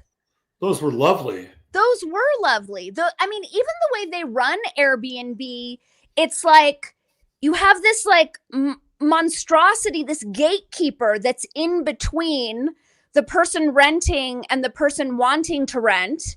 And they have all their rules and hoops that you have to jump through. Yeah. I'm not into it. Yeah. I had great experiences hanging out at B&Bs, and you get a breakfast in the morning. You get to know the people who own the house and everything. And it gives it a really unique touch. It's more human and humane. Yeah. Which we seem to be losing a great deal. All right, getting back to this Substack thing. A friend of mine alerted me that Naomi Wolf was doing a live stream. Okay. On her Substack. Did you see that by any chance? I didn't. Dani, it was so bizarre. It was really, really bizarre. She had written this incredibly long piece that she was reading off of live. And it was talking, it was almost like she was also in a trance. Okay. It was really fucking weird. And she was talking about how when she went to Israel, when she was a teen, and I'm going to try to piece it together. When she was there, she was hanging out at this school that had Palestinian kids and they had Israeli kids. Okay. And the Palestinian kids, when they were asked to like draw pictures or something like that, the Palestinian kids had swords and death to Israel and all this other shit, right? Whoa. And the Israeli kids had all these pictures of peace and flowers. And she said, well, now looking back on it, I can see that those young Palestinians grew up to be the terrorists and Hamas that they are today. And so what she was kind of doing was she was painting this sort of pastoral effect of Israeli youth, and that they're really not the problem, right? Have you been to Israel? No. Mm-hmm. Have you? No. Yeah. Not that I wouldn't go, but I'm afraid I'd have a very jaded view. And if back before they obliterated Gaza, if I were to go to Israel, I'd want to go to the West Bank, or I'd want to go see, quote unquote, where the other side lives. I don't want to just see where the Tel Aviv, the tech capital of the world now, or the tourist friendly Disney version of Jerusalem, right? So let me ask you, and I want to be clear, I have no idea. I've never been to Israel. I don't know anything about that situation. I haven't done a lot of independent research. So all I know is what the talking heads that I track are telling me to think. Yeah. And I'm not playing that game. But what do you think about the fact that the entire legacy media, I mean, it's not even the entire, I just feel like we're all being played. And at this stage of the game, given how much of the mainstream libtard media is coming down so hard against Israel, I'm like, maybe they're not the bad guys. I just don't know. I'm not okay with America's relationship with Israel or clamping down on our freedom of speech here, but I continue to defer to, I have no idea, and everyone who's telling me what to think about it, I know is a liar. Yeah. Interesting. I just don't have a lot of, how do I say this? I don't have a lot of enthusiasm for Jared Kushner and his new resort that's about to be built. By the way, Jared Kushner just brokered this quote unquote peace deal, right? I thought he brokered it the last time Trump was in office too. Well, he did the Abraham Accords. Right. Right. Which, by the way, cut the legs out from under the Palestinian people. Oh, for sure. It was ridiculous. Yeah.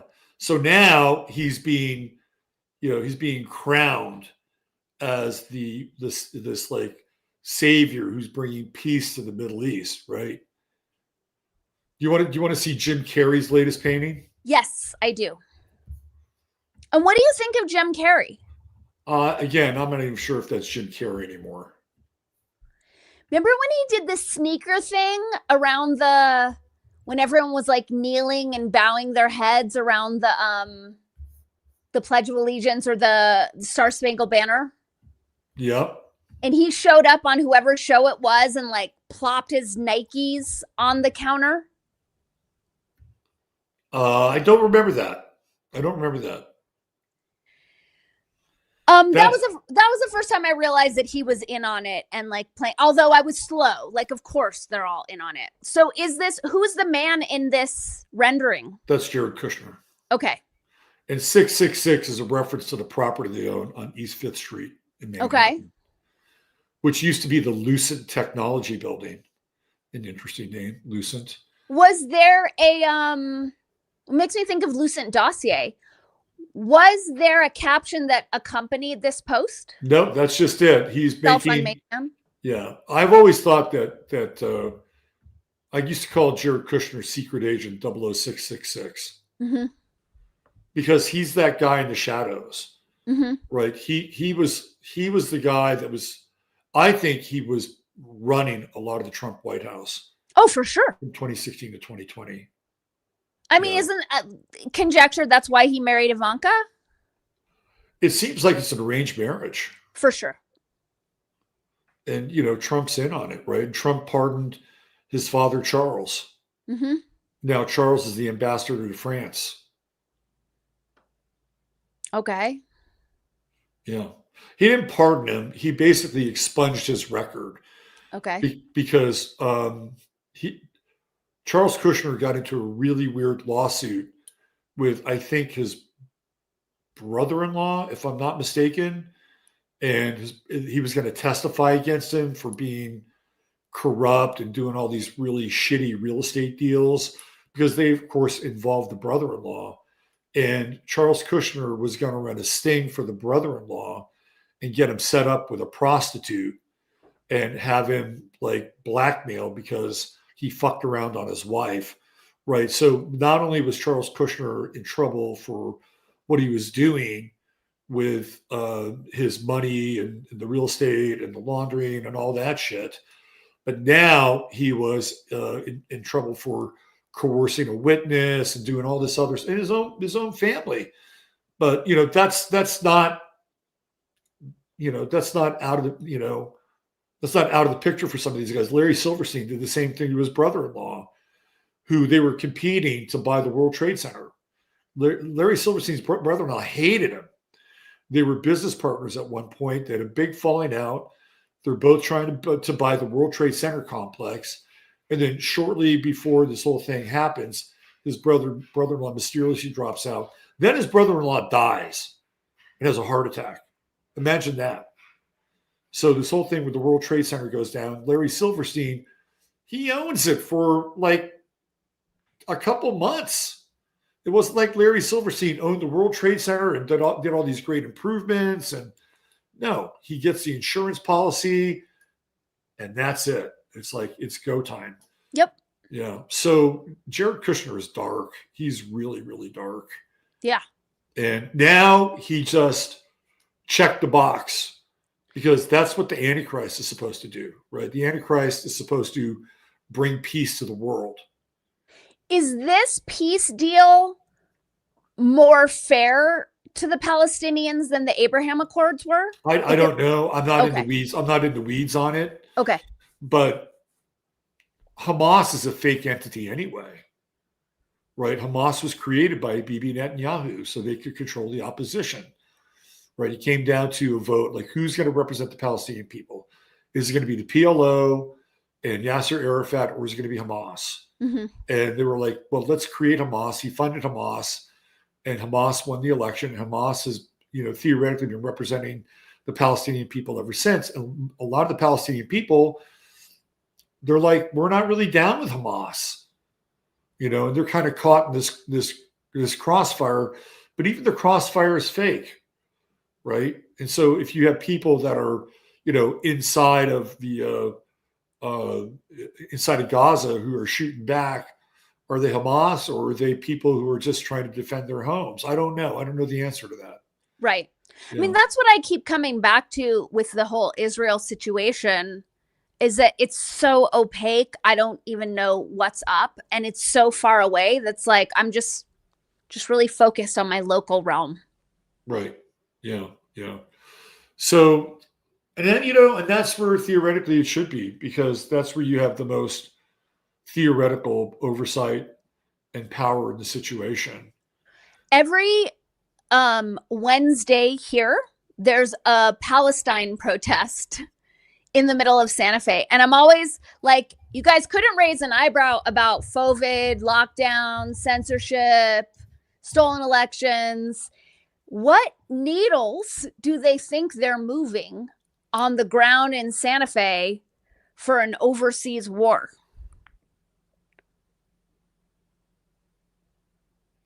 That's an abstraction.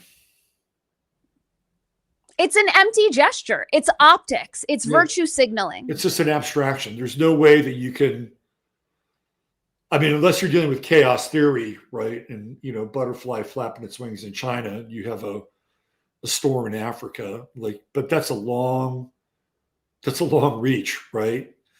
And in that regard, it's a total abstraction. But the genocide happening here continues unchecked, with needles going into arms on the daily, and they couldn't be bothered to care or research at all.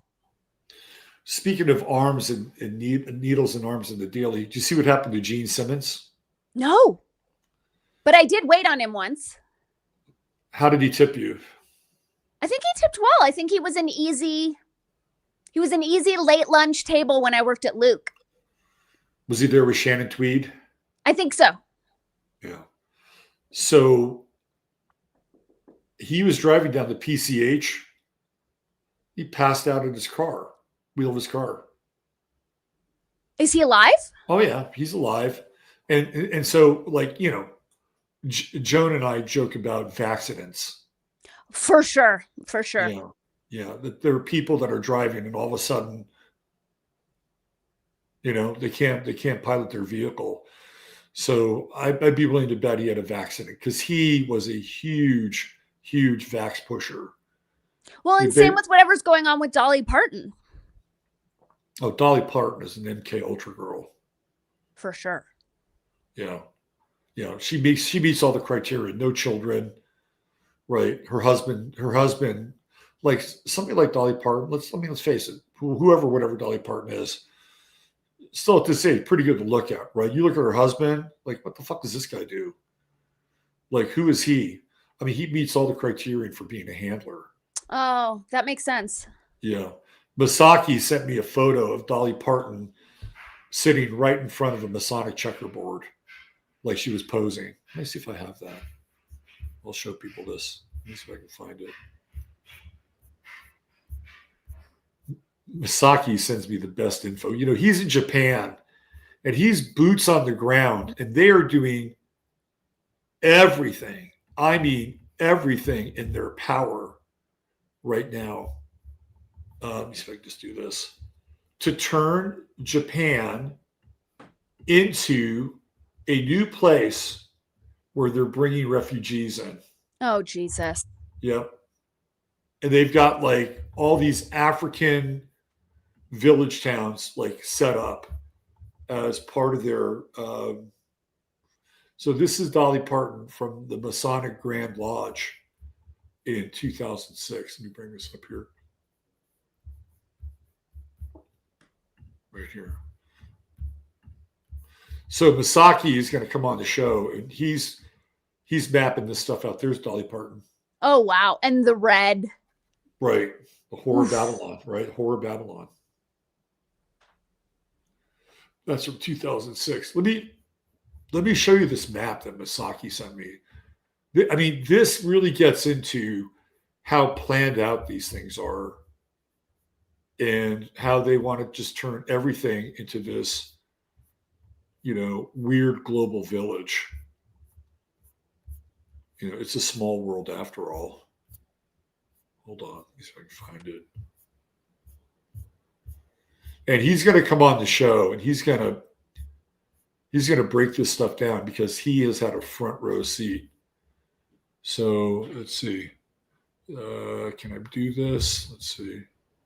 Yeah. Okay. I'll try to make it bigger for the screen. All right. So this is what they have planned for Japan.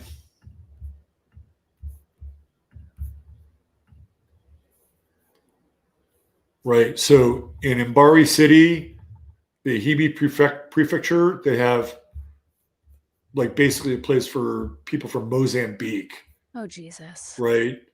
Kizurazu City in Chiba, Nigeria. Sanjo City, Ghana. Nagai City, Tanzania. Tokyo Details Unknown, Egypt. Region Unknown. You can see all the flags. Right. And then you go down to Region Unknown, India, Zambia, Kenya. This is what they have planned for Japan. That's awful. And do you know what they're doing ahead of this in Japan? No. They're promoting the abortion pill. Why do you think that is? Because they're eugenicists? No, because incidents of rape. Oh, right. Because of the cultural differences and the Africans being like, oh, I just take her. I just do what I want. Right. Right. It's appalling. And then you have, I saw some, like, I think it was the New York Times Magazine had a story about how American women need to like soften their like opposition to being raped in light of all these people who are allowing in the country. And so it went from believe all women and every man is a sexual predator rapist. So now that it's these like African migrants are doing the raping, then women shouldn't be so hung up about men just taking them whenever they feel like it.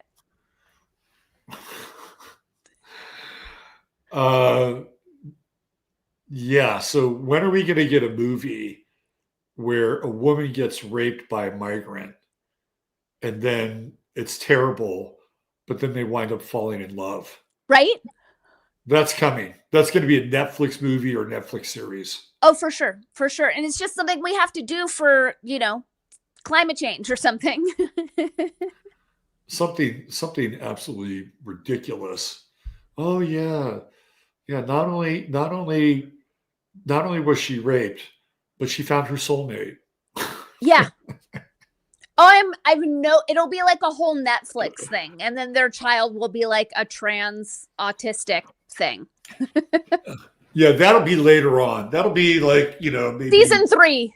Yeah, 6 months later, right? Right. Yeah. Oh my God. Look how jaded and cynical we are. I mean, do you blame us? Look what we're living through. Our world has gone so insane. I did once have an idea for a cartoon called the Teratoma Family Jamboree. Yeah. And it was about a preteen girl in a family that's like super conservative and like anti-choice, pro-life, whatever. Yeah. And so they find that she has a teratoma, but the family, because they're against abortion, they decide to raise the teratoma as part of the family. And then they take it on the road like the Brady Bunch when they became a band. Right. That's the cartoon I want to create someday. What's a teratoma? I'm naive here. What is it? So a teratoma is when a woman has a pregnancy, but something goes awry. And it's just like this little deformed ball with like maybe a couple teeth and a little bit of hair.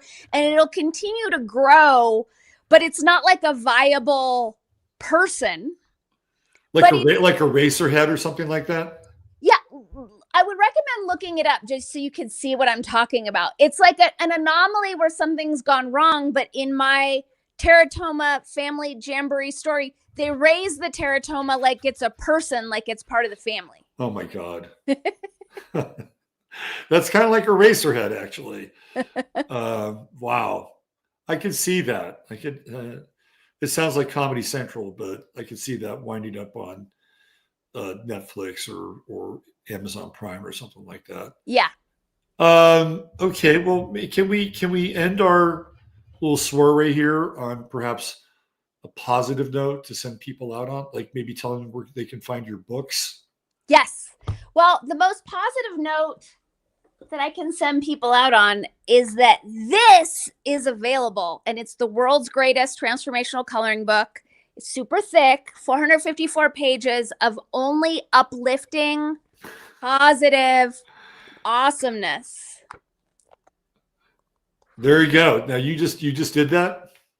So I made this back in 2016, and it grew out of my cult I Am calendar, but it wasn't very colorable. So this is the re-release, and every page is super very colorable. Okay, there you go. Get back into your inner child. Yes. Find a little magic and get Dani's coloring book.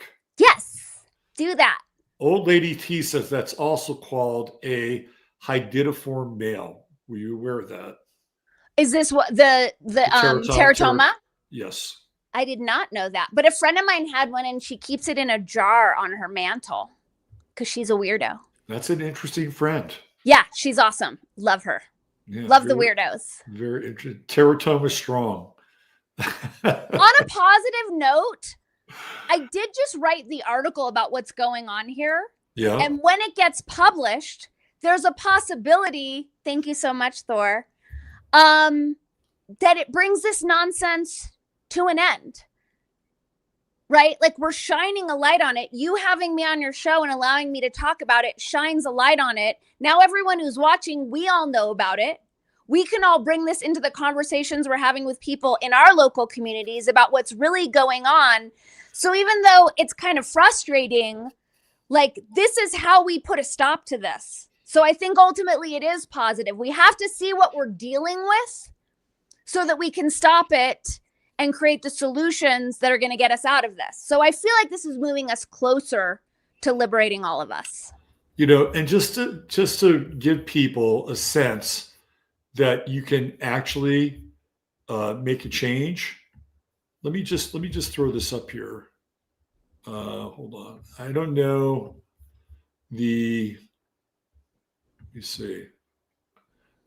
This is from Zero Hedge, and these are local people who are now fighting back against what's coming in their backyard. So this is a story on Zero Hedge, and it's about America's growing pushback against data centers. Nice. And, right. So this was happening in a place called Franklin Township in Indiana. And Google had planned to rezone nearly 500 acres for a massive hyperscale data center campus that representatives said would consume millions of gallons of water a day, place heavy loads on electricity infrastructure, disrupt quiet neighborhoods with noise and lighting, and receive generous tax breaks while providing minimal permanent local jobs. It looked inevitable. Corporate lawyers had filed the paperwork, local officials had the vote on the calendar, and residents were already bracing for the outcome. But in the weeks leading up to that vote, Franklin Township neighbors began to organize. Nice. Neighbors of all backgrounds, farmers, homeowners, parents, retirees, organized across political lines. That's important. So important. They put up yard signs and launched a Facebook group that quickly drew hundreds of members and launched a resident petition that gathered 7,600 plus signatures. They wrote and called their local council representatives. And word spread through churches, schools, and community meetings. By the time of the final hearing, the chamber was packed wall to wall with residents, standing shoulder to shoulder in opposition. They had packed City Hall so tightly that the chamber was standing room only. District Councilor Michael Paul Hort told reporters from More Perfect Union who were present on the night of the vote, in my 6 years in the council, I've never seen all the rooms filled to the max with people waiting in the lobby. I'm overjoyed by the amount of community support that came out for this. One local resident said this was do or die. We came prepared to fight with everything we have against this data center. I've been hoping that something would bring us together, said a community organizer. And it looks like data centers are. Minutes before the vote, Google abruptly withdrew its petition. Nice. The room erupted with cheers. For once, global power bent to local power. A local business and farm owner who is concerned about water shortages or contamination that could potentially be caused by the proposed data center commented after the win. In a world where we are constantly being divided, everybody showed up tonight with a common goal, and we won. For a long time, we felt like we were four people with cardboard swords fighting a monster. But tonight, it shows that people power still rings. This wasn't just a feel-good moment for Indiana Township. It was part of a growing national pattern. In Peculiar, Missouri, more than 1,000 residents joined a Facebook group called Don't Dump Data on Peculiar. They put signs in their yards, attended city council meetings. Many held prayer circles on the proposed site. Eventually, their city leaders reversed an earlier zoning approval. In Chesterton, Indiana, Provident Realty Advisors withdrew a $1.3 billion data center proposal after facing organized opposition from residents, town officials. In College Station, Texas, by the way, College Station voted fluoride out of their water. Pretty interesting place. Nice. The city council unanimously rejected the sale of public land for a data center that would require 600 megawatts of power after thousands signed petitions and raised concerns about water, noise, and community impact. In San Marcos, which, by the way, also ditched fluoride, a proposed facility was halted following public pressure over water and energy use. So people, Pluto and Aquarius, hello, people are starting to wake up. Yes. And they're the divide and conquer stuff, which might work, at a global level, right? But at a local level where people meet, eat, greet, shop, and do all that stuff, they're like, we've had enough, right? We have had enough. So that is a positive note to end on. Totally. That was so inspiring. Thank you for sharing that, Robert. You're welcome, Dani. So your work shall not be in vain, Miss Katz.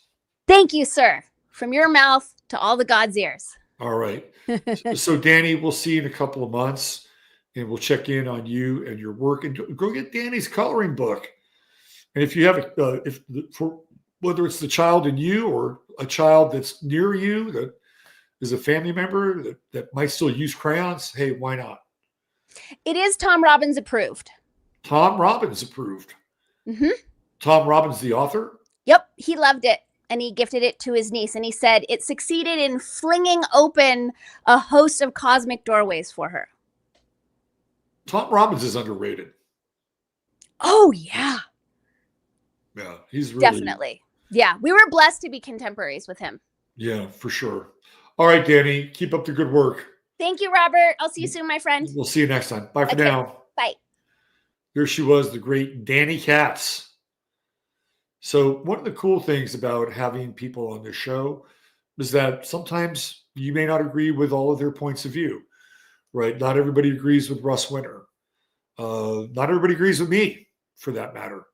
And we usually generally have a cordial way of discussing some of those things, right? Like somebody brought up Airbnb on a rural location in a farm in chat. I don't really have a problem with that, right? Like if you're there, you're on the land and whatever.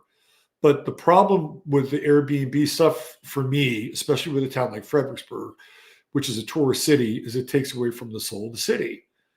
And you don't have a voting block there to kind of make these changes. And the owners of the property, well, they're not there to vote either, right? In most cases, they can be incorporated.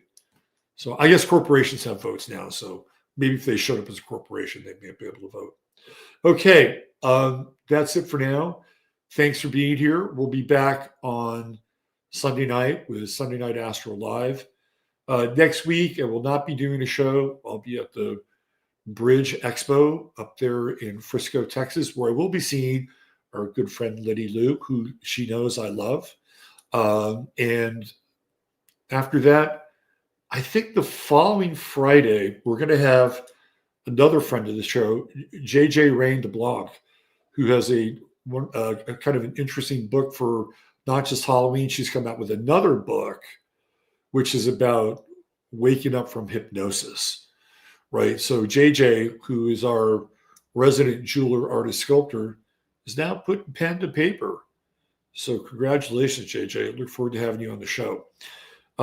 That's it for now. You guys take care of yourselves and let some of these stories inspire you so that if you're in an area where your quality of life matters, get involved. You know, these data centers are horrible, absolutely horrible.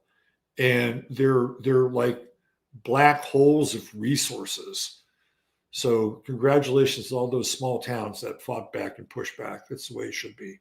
All right, take care of yourselves. Use your head in order to discern what's real, your heart to see open what's possible.